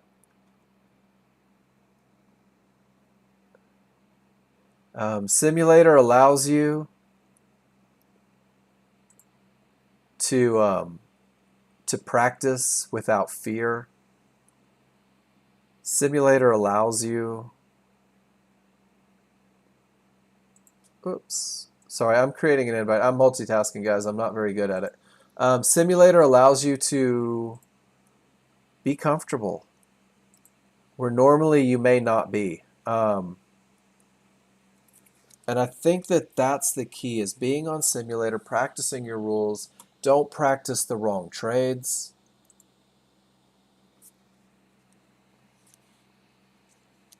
I like that, Ed. I'm going to fly out, take it for a test drive. Make sure that you have the correct rules. Make sure that you have the correct trades. Don't practice the wrong trades, guys. Don't get simulation bravery and become a simulator millionaire and a live market pauper. Practice the right trades and build that muscle memory all day long. Simplify your plan. Keep it simple. 30 days of high probability trend trades. Then add in the medium probability 50-50. Then add in the HVA. Then add in the continuation. But keep it simple at first so that you can be consistent. After class the next day, download your replay data for the current day and go back and practice. Trade the day over. Fix your mistakes. Even Tom Brady, when he throws an interception, watches the tapes, runs the play 1,000 times so he doesn't do it again. Take pictures of the correct trades, post those trades in class for feedback, make sure that you're following the rules, and repeat this process every day until you always take the correct trades. And Ed says it right there, you will trade like you practice. It's a true story. So guys, embrace the path. Let's see what the market's telling us. Here we had small triggers at the tail end of that momentum. They're trying to get out, but they're not. The areas are 100% broken. And it pulls right back to resistance inside a favorable and finishes the move. Do I know if you can put the 8 range 8 V? Dale, I'm not 100% sure, and I hate it when I have to admit this to you guys. Um, I am the most non-tech guy in the world. But I don't have to be because I have people for that. Jason Sager with Tech, Dale, can help you out. I can tell you if John Novak's not in the middle of a trade and he sees the question, he'll probably answer as well. When you go to the user guide, let's see. You can add or change synthetic triggers. How to add a mid-band from another chart. How to add third trigger line from another time frame chart. So Gary, there's been a change. Not in the user guide, Dale. Then go through Jason and let him he'll get you squared away. Yeah, absolutely. I could fumble around for an hour probably, but Jason will have you done in a couple seconds.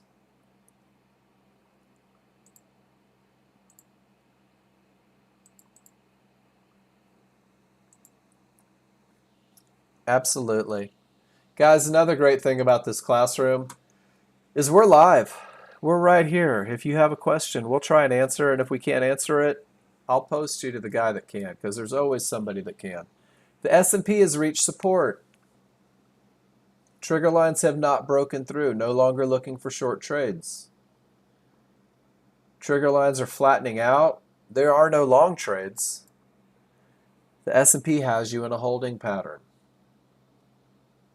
Crude oil is going to have you in a holding pattern. Waiting for rules to be met. Guys, what do you want to talk about? When the market goes into a holding pattern, it means that there's really no charts from you guys to look at. So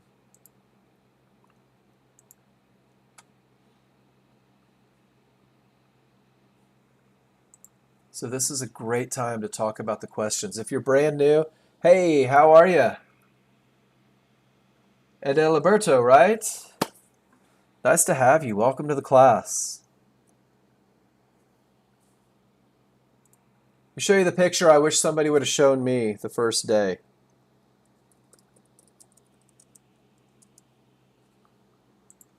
The old drinking from a fire hose.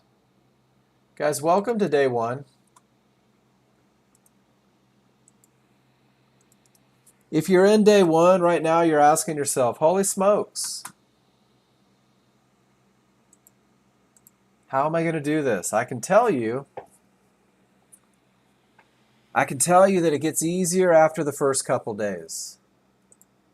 And then it gets easier, and then it gets easier, and it gets easier. Is that Spain or is that S&P? Oh, check the ES? What am I checking for?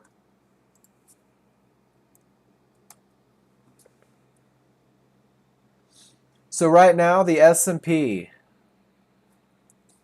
we've reached Fibonacci support. So I go through that two-step process. Price reaches support. Prestega, have any of your trigger lines broken through that area of support? Since they haven't, we have the information that we need to not go short. We know that we've reached a termination condition. And then the flip side of that is, check this out. Price pulls right back up to resistance right here. Notice how the market stopped instantly and pulls back down, and then it comes up and it pulls back down. You can witness the fight happening at these key areas. Geo, are you curious about how to do it? So Brasaga, did you have a particular question about it?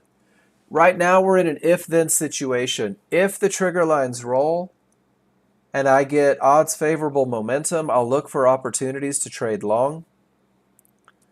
If these large triggers remain down and price gets to the other side with odds favorable momentum, we'll look for opportunities short. Right now in the moment, I can't go long because everything says down here. And I can't go short because I don't have any place to do it. 90% of what we do is going to be reading the indicators, waiting for the absolute best of the best opportunity to give us those advantages so that we can get in. Awesome. So Gio, when we look at Chart Trader,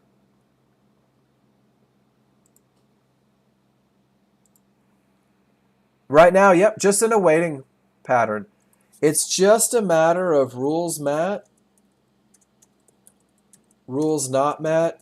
And just to be clear, guys, I'll never call trades. I'll never tell you that it's time to take a trade. That's not my job, and it's actually against the rules. Can't do it. We'll talk about whether rules are met if we're watching the live market, and then you'll make a decision on whether or not your rules are met to take a trade. But I will never, under any circumstances, tell you that you need to take a trade. But when it is time to take a trade, so Gio, if you right-click above the current price, it'll let you put in a sell limit order, which means that if price comes up here, it'll put me in the market short. When price is below, if you right-click below price, and guys, these are not trades, these are just examples of how to do it, I can put in a buy limit, which means that if price comes down and touches this limit order, I'll be in a long position. There's a buy market, which means that if I press buy market, it will automatically put me in a long position. And then there's a sell market. It'll automatically put me in a short position. And guys, none of these are rules-based trades. These are just going through the how-tos with the movements. You can see that it shows me where I entered, where I exited, where I entered, where I exited. It'll show me my realized P&L. And again, guys, these are not trades. These are just us showing you how to do it. Simulated money. There's a lesson in here. Notice that the large stayed down. 13 stayed down. Even though the 5-1s went up, no long trades to be had here. Absolutely not. No momentum on the 13-2. Absolutely no reason to go short. If you don't want to look at your entries and exits, watch this. Scroll down, right-click, Data Series. Under Plot Executions, you can do Markers Only, where you just see the arrows. You can do Do Not Plot, where you don't see anything. Or you can do Text and Plot, which is what I like because it helps me to do the math. Notice that the large triggers never rolled, no opportunities for long. And now everything is going the same way. If I wanted to go short, I could right-click and have a sell limit waiting if this fit my rules. Does that make sense, Gio? Did that help a little bit?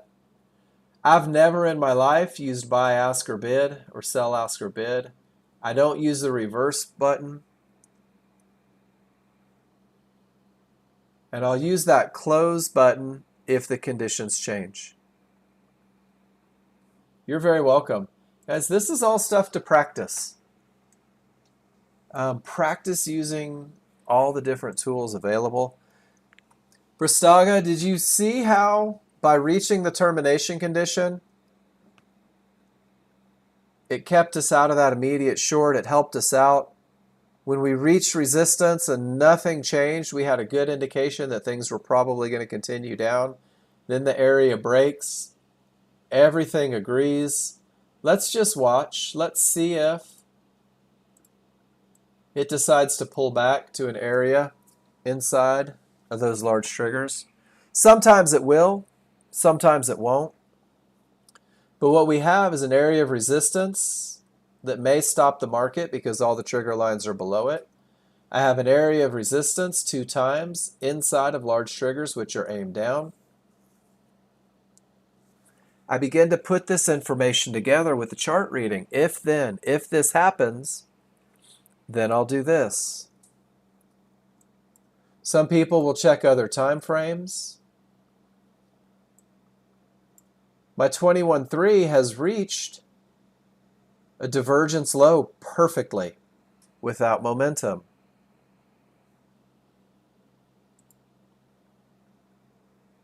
My 13.2 doesn't have odds favorable momentum. My 5.1 has a loss of momentum with the trigger lines inside.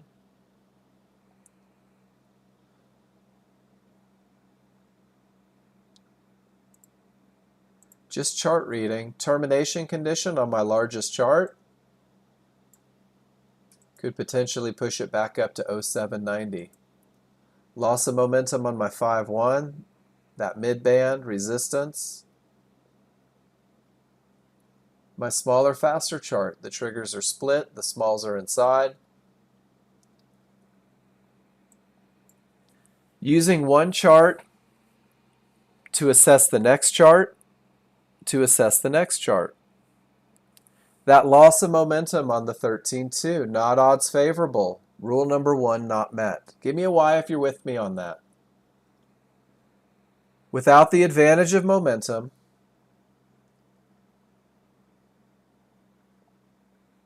we're not looking for that short.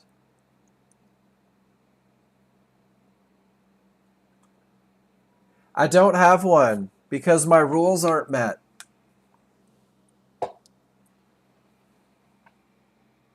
So I don't have a sell limit order in because my rules aren't met. I don't have odds favorable momentum. Because I didn't have odds favorable momentum, I wasn't looking for the pullback to resistance inside of favorable large triggers. And it kept me safe. It kept me out of a loser. Now what are we looking at? Smalls are above the large. The triggers have turned, but we've reached this area. None of the triggers are above. Large triggers are still down. Large triggers are only just now turning.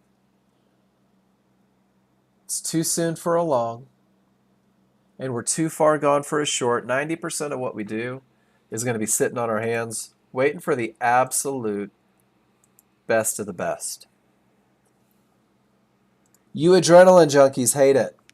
You adrenaline junkies are like, oh my gosh, I just want to trade, Mark. Just let me trade.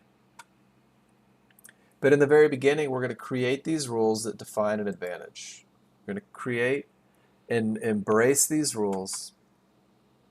They give you the absolute best scenario. And let's go back and look. And I love to do this, and I hope you guys do it too.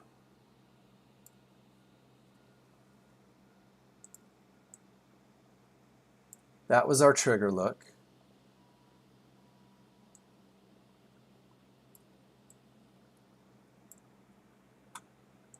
So let's put our rules on the 13.2 because everything starts on the 13.2. Is the market coming from a good top or bottom on the 13.2, guys? Is it a termination condition that creates a full reversal? It's not. But remember, that one increases the likelihood of success, but it's not mandatory. We're looking for the high probability. Does that make sense? Everything was already down when we come from that termination condition. Do we have odds favorable momentum? The answer is no, isn't it? Give me a Y in the room if you see that. We're talking about high probability trend trades. Did we have odds favorable momentum? I say no. Does anyone see something different? All good? Watch this.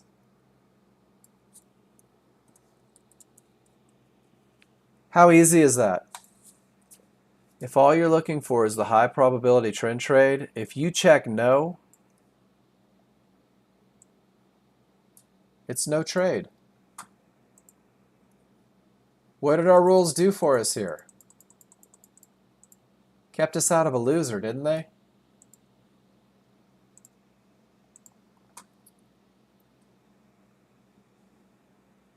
What did we say based on that 21? We said that it's likely to push up to that 0790 area. Chart reading, understanding termination conditions, first targets, let me know that this is my first potential area. So now we just hang on and we read our indicators, right? Smalls have broken through the area. The large are coming up strong. I have divergence, losses of momentum on every chart. Do you guys see it? 50-50. Oh, we reached those one-to-ones. Just for grins, guys. If those one-to-ones weren't there, wouldn't we place the limit order right at our area of support, right inside of trigger lines coming up strong? Give me a Y in the room if you see it. This is what it's going to look like before you enter a trade. Look at the advance notice that we have. People tell me, but Mark, that 5-1's so fast, I can't read it.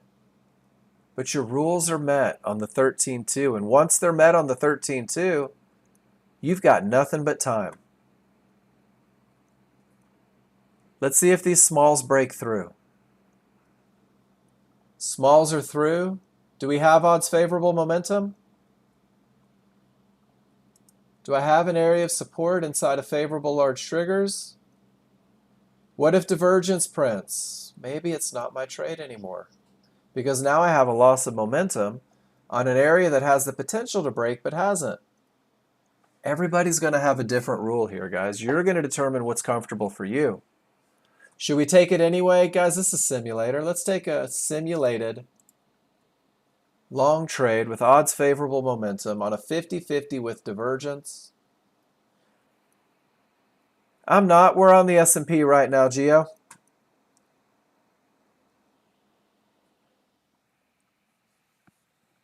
Is it a high probability trade? Area has the potential to break but hasn't broken. Guys, it's important that you understand the difference. Is it a high probability trend trade? The answer has to be no. This is a medium probability trend trade.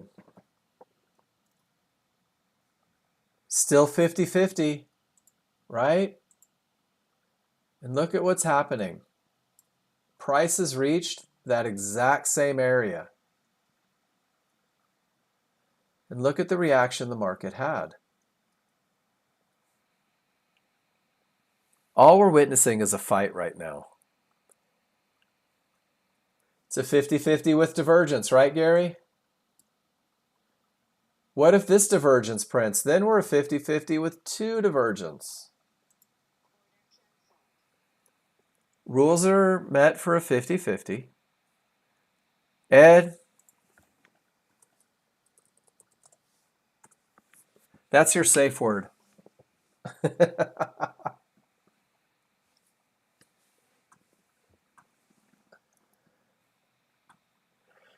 It might form a top. Or it might run all the way up to 6,000. We don't know. We're only in the moment, right? I don't care what happens at 10 minutes from now. My job is to have every advantage. When I have an area that hasn't broken, especially these one-to-ones, and I'm losing momentum, for me personally, it's simply not my trade. Let's see what happens. If a second divergence prints, here's a little chart reading for you guys. If a second divergence prints, the expectation will be that that pivot right there probably gets exceeded. Which means that my areas have to be right here, which lines up with all of this here. Keeps me from getting in too early. There's a second divergence, guys. Let's see if it holds true. We're just going to read indicators as it happens live. 50-50 trade. Area has the potential to break, but it hasn't. Conditions should be perfect for an entry for a new user. Two divergence prints on the 5-1. We've already created our expectations based on patterns. This is the market flow chart. Let's see if the market flow chart gives any sort of signal from our area. Are you guys with me? All we're doing is reading indicators. What are the advantages present? What are the advantages that I'm giving away if I choose to ignore what I read?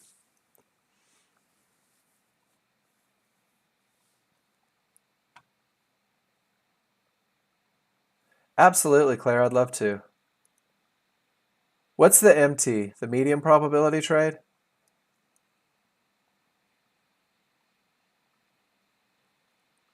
Let me put it like this.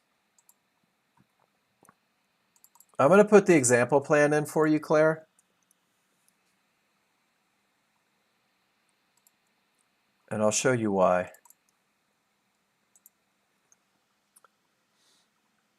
From here up, that's your high probability trend trade, right? A momentum trade, Claire, I don't have rules for a momentum trade and an example plan for new users. But if you come to Discord and you scroll up and you go to trading rules, it's going to stall out for a second. There we go.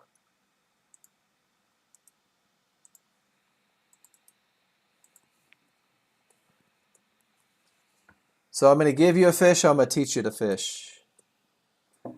There's your momentum rules.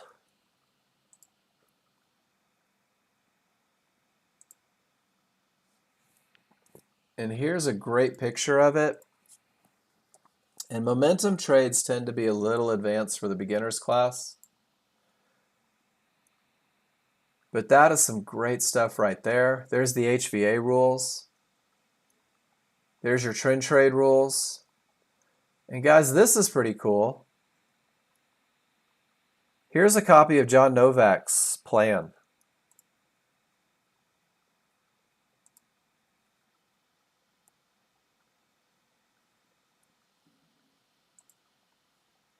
So let me see if I can copy that and put that in the room as well.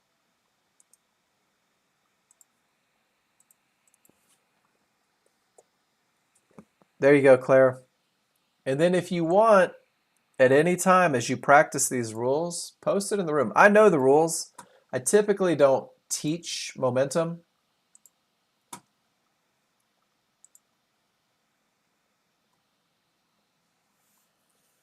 Areas break with odds favorable momentum, guys. They have the best chance of breaking. Hey, Ed, how's that top going?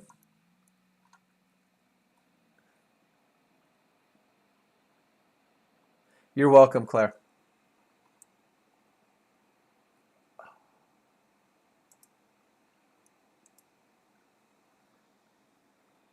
Still waiting.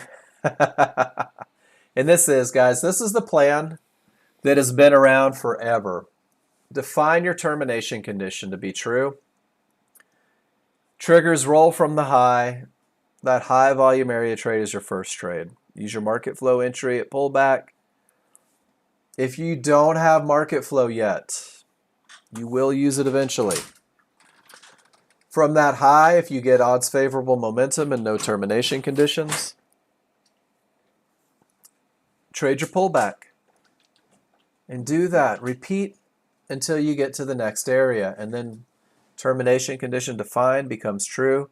Go in the other direction. That's a great picture. Here's another one. I think this is 2004. Is that right? Termination condition. Let it roll. Sell the pullback. Yeah, 2004, 2005, guys. Nexgen's been around for 25 years. And the plan really hasn't changed in 25 years. The look has changed a little bit here and there because there's updates to NinjaTrader.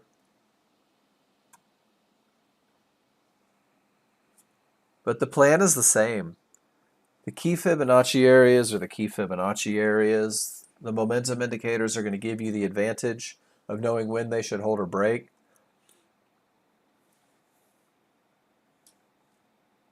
The software is amazing. It's up to you. Are you willing to do the study? So what do we see right now in crude oil? Price reaches an area of resistance. Absolutely no trigger lines have broken through it.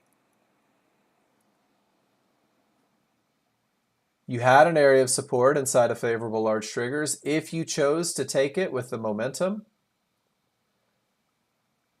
divergence, small triggers down, gave you the indication that it may be pushing lower. Good stuff. Guys, I'm going to take a few minutes, refill my water again. When I come back, guys, the last hour, my last hour belongs to my new users. My last hour is 100% for you. Think of any questions that you have. And if you're in this room, you're a new user. I don't care if it's been 3 days or 3 years. If you're in this room, your questions are important. Ask them. We'll come back. We'll answer questions. We'll keep watching our indicators.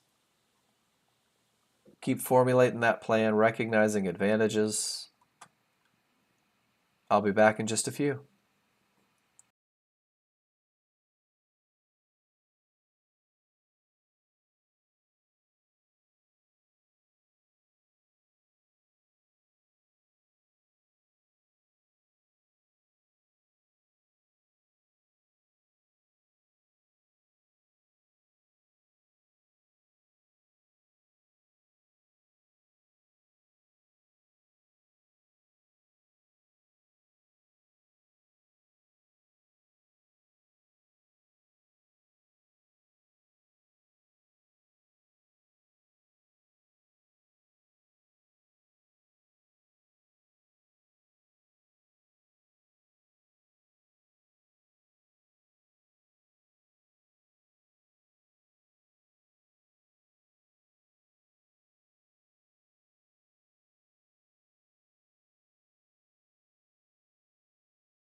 All right, guys, home stretch, last hour. What do we see on our crude oil? Everything is strong, all charts are green, every trigger is up, and I'll be darned that market continues up.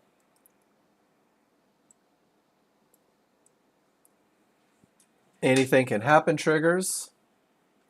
Gave a potential entry. That higher divergence with the smalls above lets us know that the party's over, and it absolutely was, wasn't it? Being able to read your charts is going to provide advantages.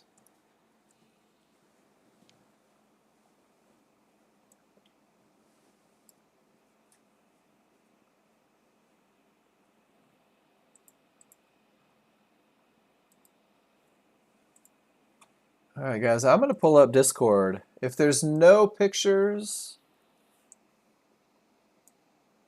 I'm going to pull up your Discord channel. And let's look at some chart reading things. Let's just look at some of the pictures that I put in.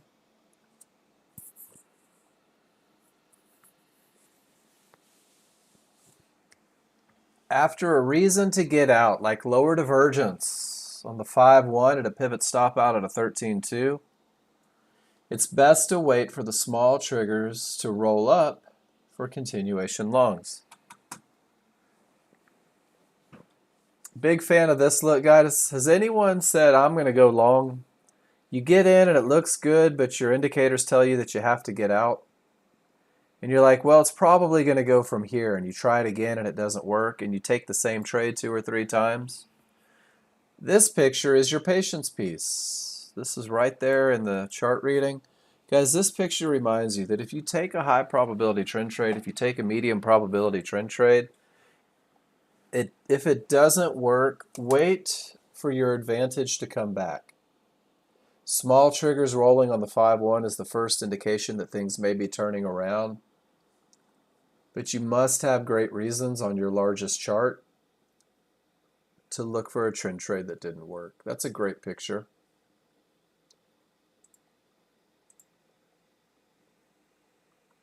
One and walk away is your plan? Ed, it was mine too for the longest time. But what I found was with this picture, and I took a trade like this yesterday. I'll use a higher time frame. I'll use a 21-3. And if my 21-3 has odds favorable, nothing in the way, and that first one doesn't work, I'll let it roll and look for continuation. And let me see if I can find a picture of the one that I took yesterday like that.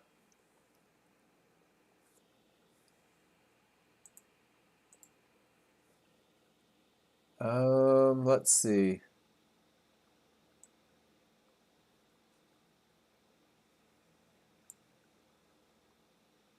That one was just high probability.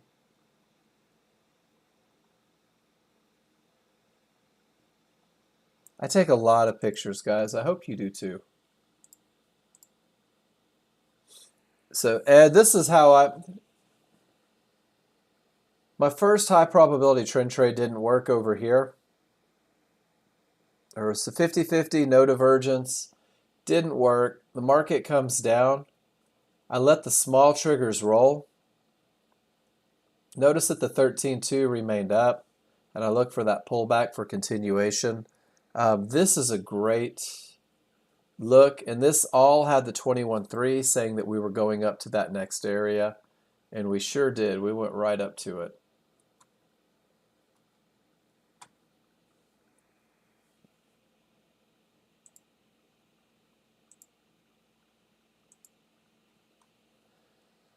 See what we're looking at right now on the 13-2. Lost the advantage of momentum on the 13-2, right? Here's 3 divergences. And Ed, that's one of those ones that takes a little bit of courage to get good at it. But once you learn to trust trigger lines, it becomes easier. And thank you. Anything can happen. Divergence pushes it down. Second divergence pushes it further. Third divergence in the same location, smalls below the large. Not looking for those long trades. Using the loss of momentum. Waylon, let's see what you're doing, my friend. 13.2 says up. I'll tell you what, Waylon, do me a favor. Are you comfortable writing on your charts?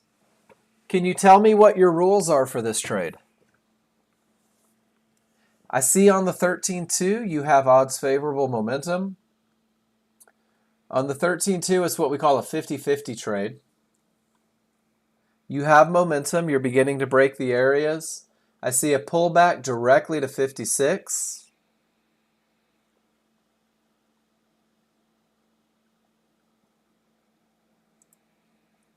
You're using the checklist. Let's put the checklist on it. All right, so Waylon, if you'll do the answering for me, I'm going to show you just how smart you are. Is the market coming from a good top or bottom? Was it a termination condition that created a full reversal? It doesn't look like it was. That's okay though, right? Because it doesn't mean that it's not a potentially great trade. It just means that we don't have the good top or bottom. Did you have odds favorable momentum on the 13.2, Waylon?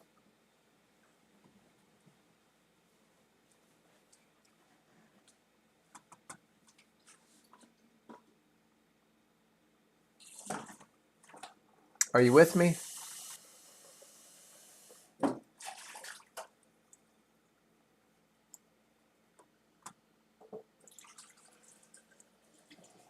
No termination conditions. I have one of those 50-50 looks, right? Which means that it has the potential to break with that momentum, but it hasn't broken yet. So we can give that a yes. Did you have an area for entry inside of favorable large triggers? I feel like technically you did here.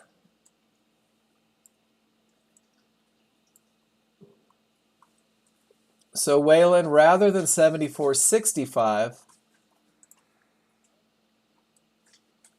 isn't that your area for entry inside of favorable large triggers at 56? Awesome.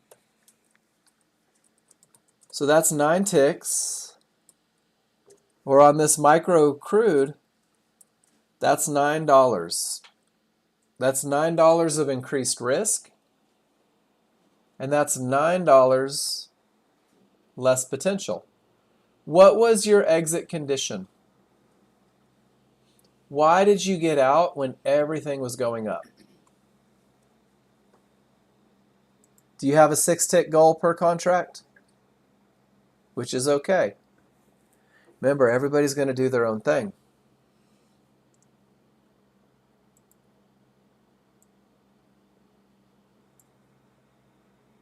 Close at 20 ticks? Okay. Then why did you get out at 6? There had to be a reason, right? Were you afraid that it would come back on you?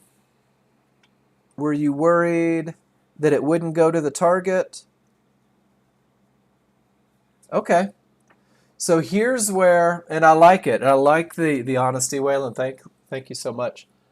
Here's where we have to decide. If you have odds favorable momentum on the 13.2, if every trigger says up and your entry's coming right from that area where it's likely to continue,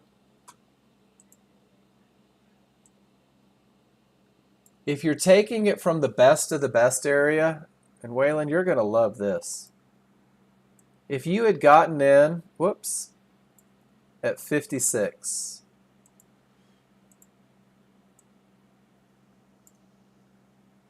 rather than 65,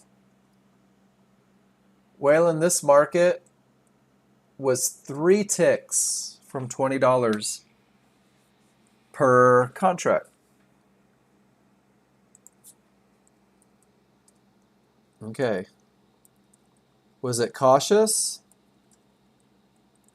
or was it scared? Because there's a big difference, and I've done both. Getting out for absolutely no reason when everything is in your direction isn't cautious. It's fear, and that's okay because fear is a very real part of what we do sometimes. So how do we conquer our fear with trading? You trust the rules. You learn. Oh, there's John. You learn to trust what got you into the trade. You learn to trust those indicators. You learn to go through this, and through repetition, you create the trust and the plan. And Waylon, this was a trade of mine yesterday. I had my favorite entry ever. This should have been my target based on my 13.2.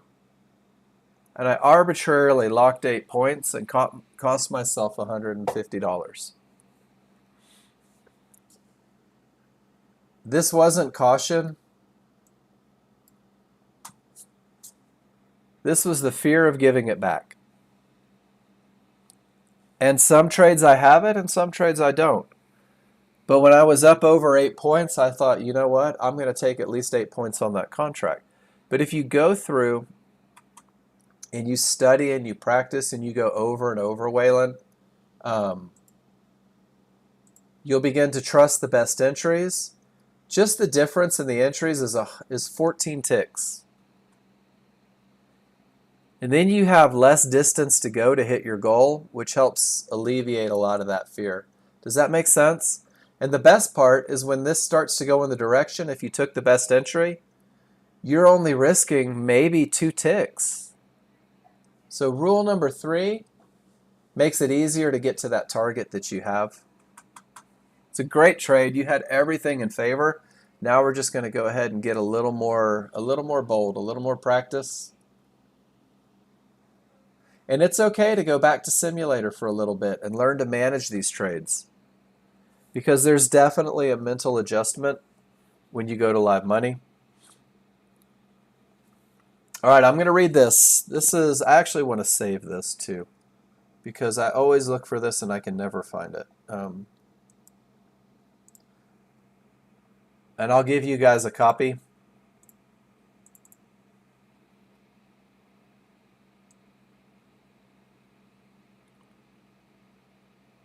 And I'll even put John Novak in there so that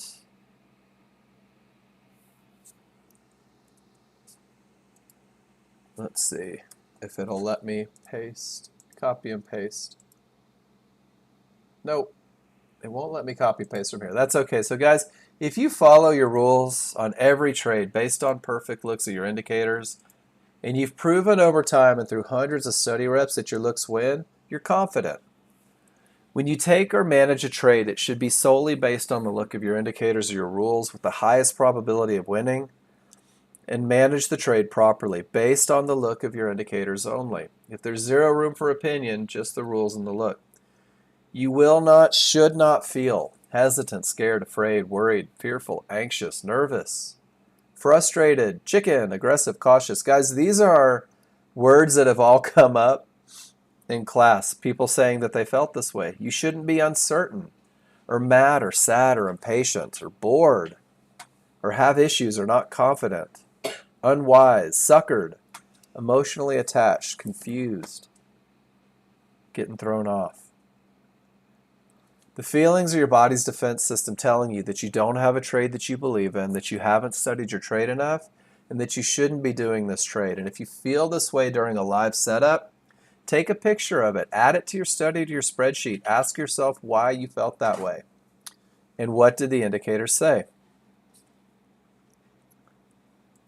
Oops, and then there, John gave you the downloadable. And the Mark Douglas videos are an excellent watch, Ed. So Waylon, I feel like you had momentum. Your rules are hanging on the wall. And remember when we talked about building that plan? The first plan is getting that great entry. The second part of it is making sure that you understand the management. And if you're curious or interested in this mechanical approach, and I think for me, and probably a lot of the people that I've worked with, this mechanical approach, it takes the opinion and the fear out of trading initially, or at least out of management initially.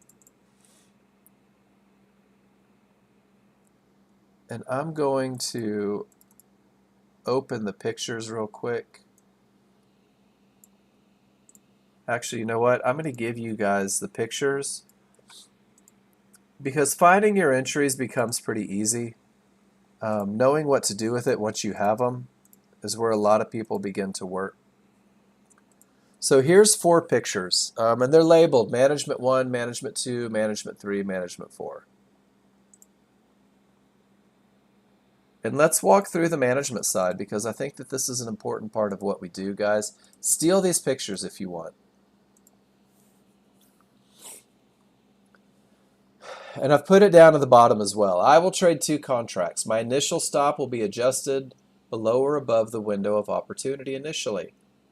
So here's my window of opportunity, and here's my initial stop, right?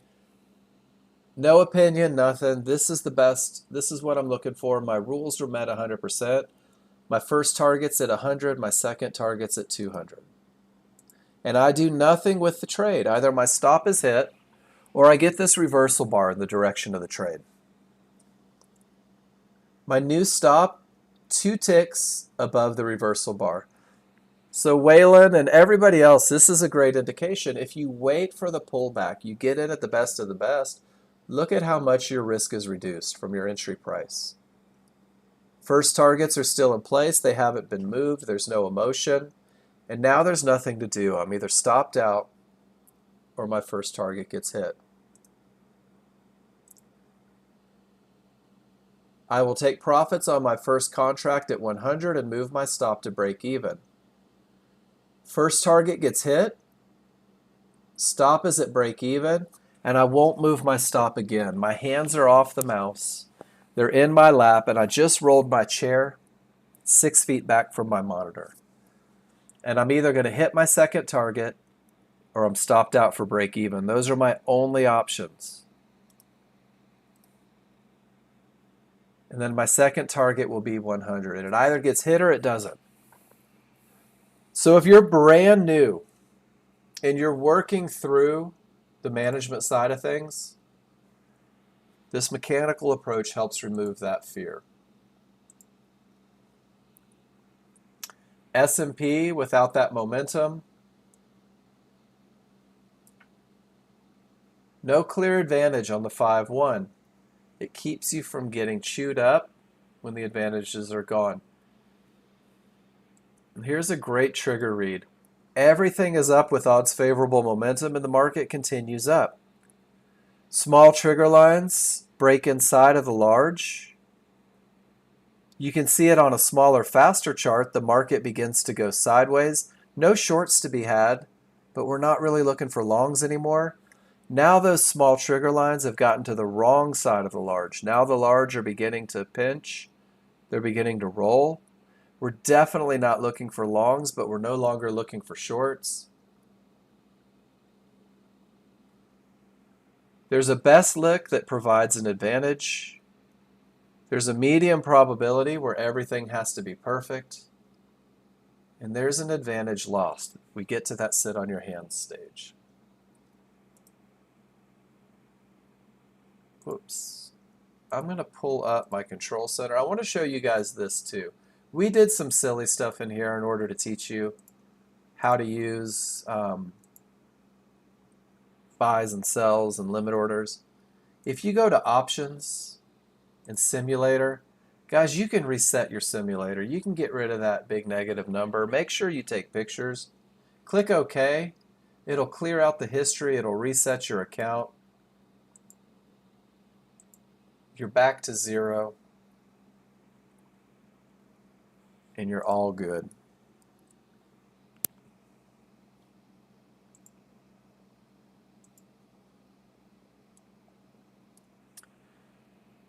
No strength. Market pushes all the way back down to 1-to-1s.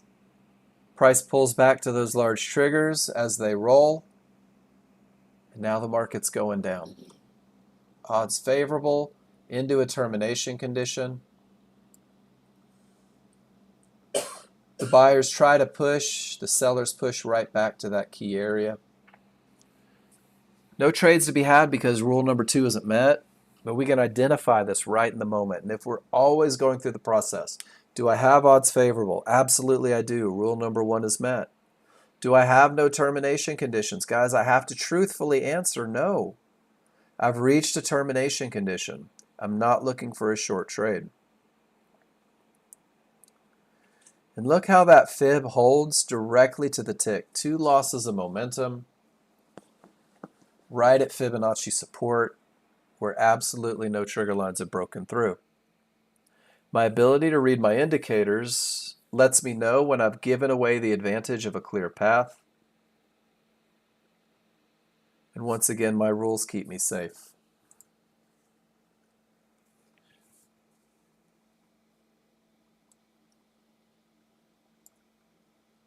Here we had odds favorable, right? The large have turned, the small are down. That pulled right back to resistance. Not the best look. Reaching a mid-band. Large triggers are a full bar away. What would you guys like to talk about? We've got about 30 minutes. We've talked about momentum. We've talked about the absolute best entry. You guys are developing the ability to recognize where the market is likely to stop. You can identify where the market is likely to go.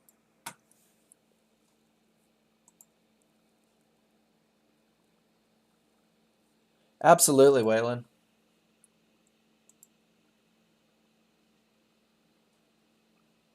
Can't go short, can't go long, might as well check a different market. Termination condition holds, right? Price reaches $74.99. Absolutely no trigger lines have broken through. And notice how those large triggers are still down.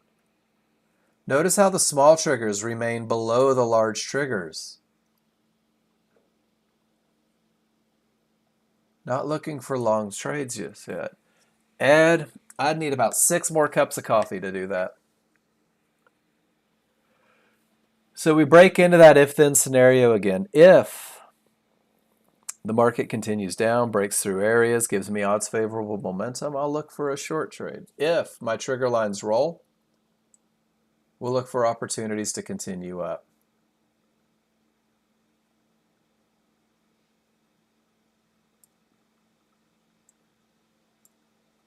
But right now, there's no long trades to be had.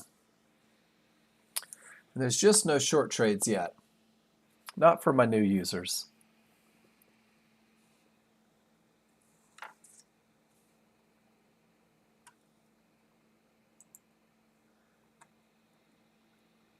How we doing in here, guys? I'm going to look for some of those new names. Brestega, how are we feeling so far? I know that you're brand new to the class. It's great to have you. See who else we have. When you left off, you were trying to decipher the mystery of the pullback for entries, Karis?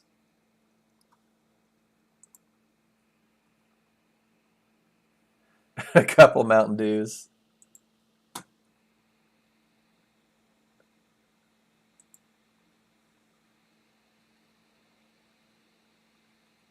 Seems like when price bars are above the small triggers for a long pullback, the pullback is shallower. Oh, I know what you're saying. So let's do this. Let's pull up a 13.2 and look at it. And we'll look at exactly what you're talking about.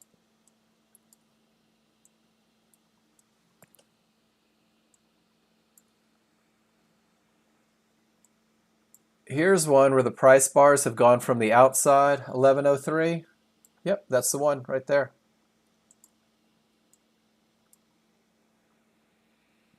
Price bars, and you'll see this, price bars begin outside. Small triggers, they begin to come inside. That's not a huge pullback, right? John, have the picture. Small triggers, price bars are inside and it pulls back deeper. Oh, that's John. Same concept though. Can you take a picture and show me exactly what you're thinking? Because you see it on every chart. I know the phenomenon that you're talking about. And if you look at a large move, let's find it.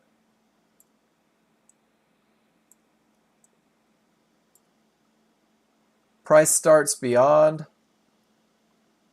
pulls inside of the large, and then you get a reversal.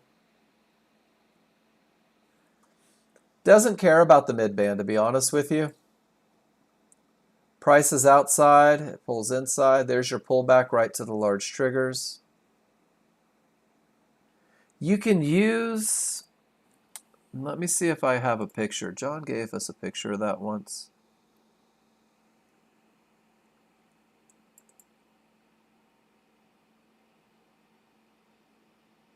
And I may not have pictures of it.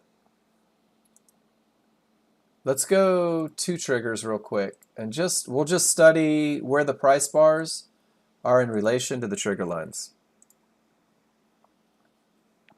And you'll begin to recognize a little bit of a flow. Price bars are outside at the beginning of a move, and as they begin to work inside, then eventually into the large triggers, you'll notice that things try to change. Outside, inside, things change. Outside to inside. So this is where we'll use fibs as well. When it looks like this is our best. And don't overthink it too much, Karis. If you have strong triggers, if you have no termination conditions, look for your pullback. And look for your pullback if you have a 100% clear path. And let's just look at what this one looked like. And I don't know if that one had a clear path.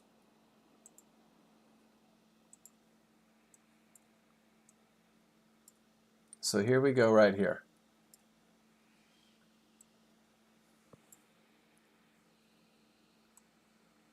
And this is it. If you have a super clear path, if you have odds favorable, you create that window of opportunity. From these 1-to-1s,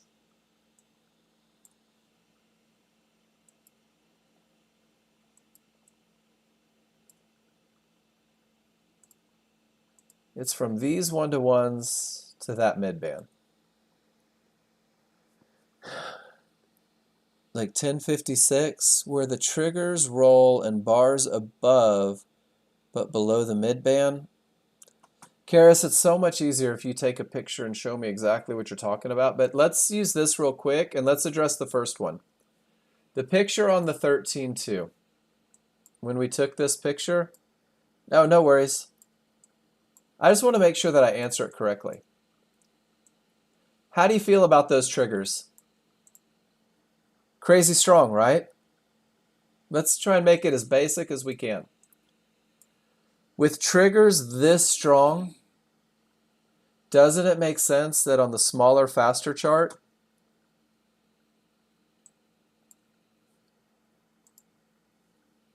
the higher point of support is your area for entry? Awesome. So let's try and simplify a little bit, Karis. Where in your rules for a high probability trend trade does it say to discuss the bar location versus the small triggers? These are things that you'll recognize later, right? But if you have odds favorable momentum and nothing in the way,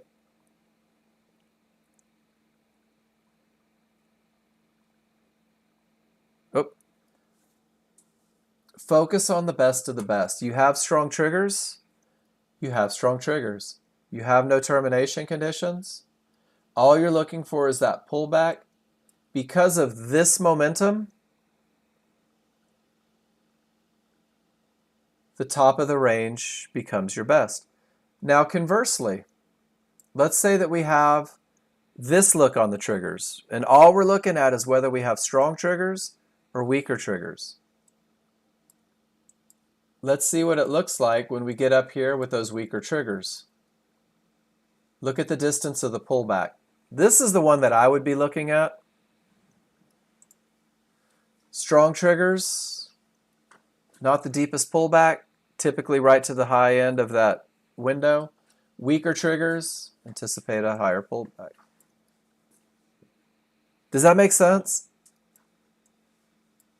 Strong triggers, doesn't pull back so much, and that changes every now and then. I can tell you something was hit right here, probably support or a midband. But ultimately, Karis, I think that the best thing to remember is that price loves to pull back to large triggers. And when you come through with this much momentum, you'll notice that this is typically your highest point of support inside of favorable large triggers.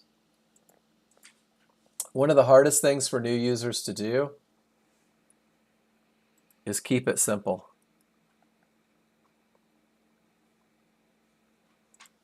So let's see what happened right here.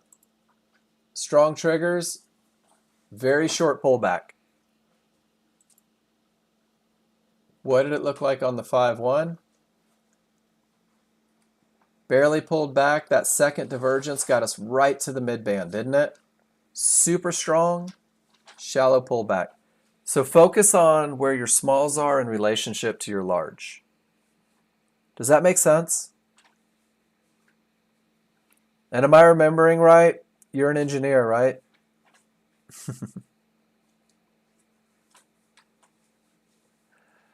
So what do we have now? Strong triggers, weak triggers on the 5-1, but no loss of momentum. And look where it pulled back to. And look where it's starting to rise up from. This is even without the benefit of knowing whether or not we're into a termination condition. Yep, guys, watch out for scams. So Karis, now I'm going to put my indicators on the 13-2. Super strong triggers. It's one of those 50-50 trades, which means that this area has the potential to break, but it hasn't. Small triggers are inside of the large, so I don't have the same momentum on my 5-1, which means that if I'm looking for this trade, I need to manage it tightly. But it just gave me a beautiful entry at a perfect area, and now we're managing. 75.49 seemed like a reasonable target. 75.60 if the area breaks completely. Isn't that cool how that works? Strong triggers break things. And that's why I think it's more important to focus on the relationship of the small to the large than the bars to the triggers. On the small. On the large triggers, I like to look at it because when a trend is over, they're going to work their way in. And you'll notice that that momentum, those two work together. Great question. Nice to have you back in class. So let's continue to watch this one. We're in a 50-50, right? If you got in at 75.16, you've already taken $100. Maybe you're break even, maybe you're below the pivot. Absolutely. What happens if I get a divergence here with the small triggers inside of the large? Area has the potential to break, but hasn't broken. I'm losing momentum. Let's see if divergence is true. If it doesn't push us down to one of these lower levels. There's divergence. May take out the previous pivot. Smalls are inside of the large. Just talking through it, right? If you're already break even, you're not worried about it. You're either going to take the trade and hold for the duration because the 13-2 triggers say.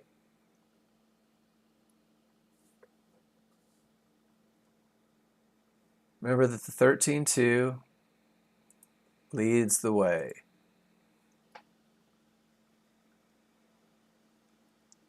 $50-50 trade.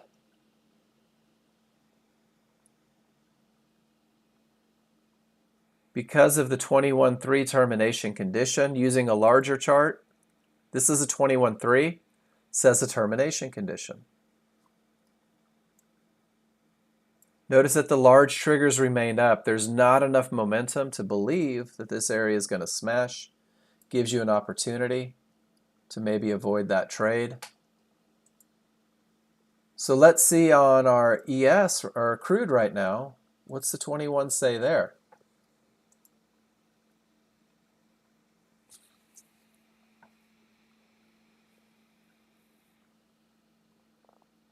Trading directly into a pivot stop out, right?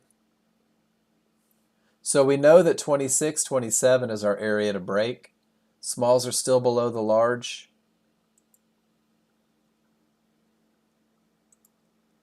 That's our fight. Does that make sense? The 21.3 is a determination condition. No trigger lines through it. The 13.2 is a 50-50 trade. We've already had one loss of momentum. Our small triggers are inside of the large. It can go. It may go. We don't control that.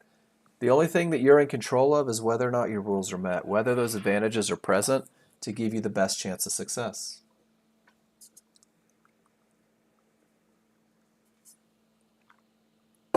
We'll see what happens. You just never know, right?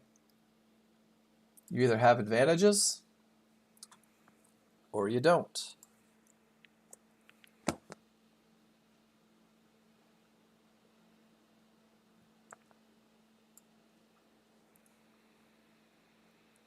My synthetic large trigger, Claire, is the 13.2 large trigger. This is, John taught this extensively. Have fun for that, John. So Claire, the 13.2 large on your 5-1 rather than the 8 synthetic, it simplifies a little bit, because in order to have, and there's your NinjaTrader 7 chart template. If you want it, I just rebuilt everything and came through and started fresh. But I think it's pretty amazing, because what has to happen, and let me show you where it clicked for me, because I am so resistant to change, and I'm giddy about this one because I think it's easier. In order to have odds favorable momentum, large triggers have to be in the direction of the trade, correct? I love this. So if you come through and you have a trade, and I'll use this one for example, and you have odds favorable momentum and everything is strong and everything says up and you have an area inside, I know without question that this is the most amazing look I can possess for a high probability trend trade. And then when that area for entry falls inside of that, it really becomes strong, strong, strong. You're always trading with what's happening first and foremost on the 13.2. So while it looks exactly like it did, that strong 13.2 lets me know that things will probably continue up. And guys, here's an example of it. As you were managing that 50-50, right? You got your best entry. You had no risk. Look at the 13.2 triggers. Did they ever say that we weren't going to that 75.49? Or at least getting there? And now we're looking. We're losing that momentum, but we're so close, right?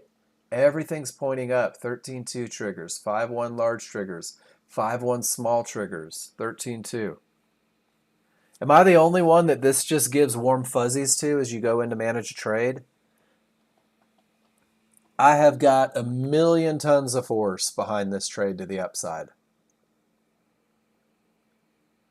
It's easy to trade with direction. It's easy to trade with momentum. And Karis, once again, see the look on the smalls versus the large and the reaction? So what if, with losing momentum a little bit, Karis, what if you said, all right, we're losing momentum. I'll let a reversal bar on the 5-1 take me out. You can create a plan, or you'll say, hey, I'm losing momentum. Divergence on the 5-1 will take me out, and I'll just re-enter rather than give it all back. I can tell you that some days it works out great, and some days it does this. I locked my 8 points, and then it did exactly what the 13.2 said that it was going to do. It went to that next line.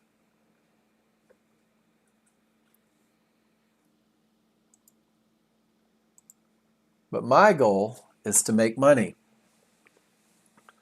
First and foremost, my goal is to make money. This is a money-making look, isn't it? Everything up. Everything says go.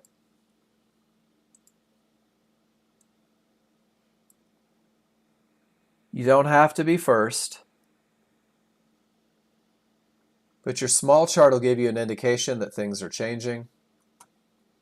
And eventually, you'll get that best of the best. And because you have Fibonacci, you can identify where your potential targets are.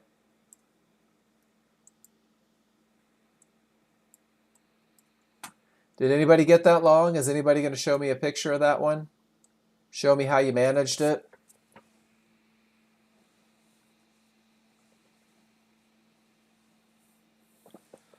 This is what we do every day, guys. Focus on the best of the best. It's good to have the ones that you believe in, isn't it? So as you're losing momentum and you get divergence and it starts pushing back, you make a decision. Are you willing to give back 3 points in order to make another 5 ticks? Or would you rather just take your cash and wait for the next best of the best? Developing a management plan is the second part of what we do. The first part is understanding when it's time to get into the market, when all the advantages are in place to get you in, and then you can start focusing on how to get the most out of those trades. And one thing that I have found, because I don't control the market, is that if I'm up over $200 on my second contract, I prefer to not give any of that $200 back. That's just me. That's my personal, I feel pretty good. If I'm in at 15, once I break above 35, I'm probably not going to give anything back. It works for me. It may not work for everybody. But what I found is that if I can conservatively take 300 with the potential for the runner, then I'm good. It either goes or it doesn't go. Don't mind losing out, hate losing money. You know what I found, Ron? And I may be the minority here. And my brother used to say this. He would take a trade and he would literally say, he goes, I don't care if it wins or loses. My rules are met. I have an advantage. They're going to have to come take me out if they want me. And I didn't understand that. I was like, how do you not care if it loses? And what he meant was that he believes in his methodology. He believes in his rules. He believes in his approach to trading so wholeheartedly that if he loses that trade, he still had every advantage in place of a trade that wins more than it loses.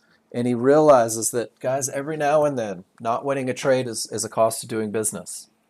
If your trading methodology wins 70 to 80% of the time, 20 to 30% of the time, you have to allow the market to be wrong, right?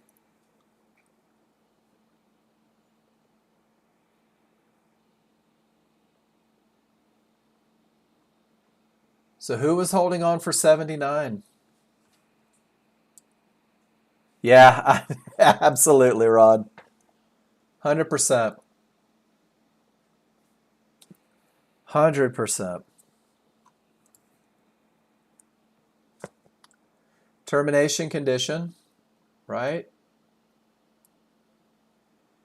Smalls are getting above the large, but the large are still pointed down. So if you're looking for a high probability trend trade, if you're saying to yourself, hey, look, there's a mid band at large triggers, Can it really be a high probability trend trade if those large triggers are still down? And Claire, this is why I love the 13 on my 5-1 so much. I don't think it could get any easier than that. What an amazing safeguard, right? Because that look, and guys, I gotta tell you, I am the most resistant to change guy you'll ever meet in your life. But look at this look. Picture perfect. I don't have a care in the world. And here, I have the ability to keep myself safe because visually it's right there in front of me saying, don't do it yet. Be patient. Get the best of the best. John Novak sold me in about 8 seconds. And I hate to admit that. He even was surprised at how quickly I got on board. Good stuff. Guys, what else can we do for you today? Good day. Great chart reading. A lot of rules being talked about. For those of you that are brand new, this is Classroom. Monday through Friday, we're going to take the time. We're going to go through. We're going to talk about the absolute best of the best. And it's either going to be there or it isn't, right? Either your rules are going to be met or your rules are not going to be met. But you're going to develop a trust in your rules to the point to where when they're met, you're going to pull that trigger without hesitation. You're going to run your management plan. And if they're not met, you are going to trust your plan so much that you're willing to sit on your hands to wait patiently for the absolute best of the best and know that it's coming. When you believe that another trade will show up, it's easy to skip the one that isn't the best. And it takes a while to do that, guys. It really does. It takes a little bit of time to develop that, but you'll get there. We all do, in our own time. Oh, thanks, Ron. Appreciate that. Have a great afternoon. I'm going to go adventuring in, we're in New Mexico right now. I took this one. It's probably more of a brag, but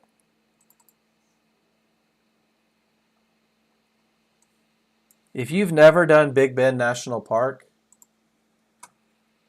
there's a picture from our adventure the other day. My wife and I left Austin Friday, I think. Went to Big Bend National. Did some crazy cool hiking, guys. I'll tell you what, put this one on your bucket list. It is absolutely stunning. There I am, haha, and my beautiful wife. So today we're going out to the White Sands National Park. Pretty excited about that. We'll be back tomorrow. It was, Karis. It was only a 5-mile hike, but it was a 1,000-foot descent, and you got all the down out of the way in the first half. 0 trades taken. Yeah, David, that's on the list. It's a little far from us right now, so we're not going to make it there. Miss Mary, good to see you. Strong triggers, 50-50. Would be a pivot stop out on the 21. So you chose not to take it. I don't think that's bad. Yeah, I think that we're going to go sledding, Michelle. I'm excited about it. We'll be in your neck of the woods, I don't know, about a week, I think. Hope you guys are safe. All you California people, I hope you're good. It shouldn't be. It depends on the weather. If it's something that we can get to, we definitely want to see San Francisco. I'm going to spend next week in San Diego. We're going to spend a whole week there. I'm going to go golf, teach the class, have some fun. Yeah, the weather says that you guys are at the end of the world, but we're hoping that that it all dries up a little bit. Hey, Mary. Oh, we should. We'll be North Park. We found an Airbnb in North Park. We'll have to do a happy hour or something. Cool. I think we get there Sunday. Mary, can I give you a suggestion for the day? I love it. I'd love to meet you guys. Go back on your 13-2, Mary. Circle the tails. Like, do that simple I'm brand new process where you circle the tails and look for the advantages. Because there were definitely opportunities today. And this one, I totally understand why you didn't. Pivot stop out on the 21-3. Weak triggers. No reason. But it did come from a great bottom, right? And you had that potential entry. Could have managed it a little bit. Could have used your market flow a little bit. But go back and do that circle drill.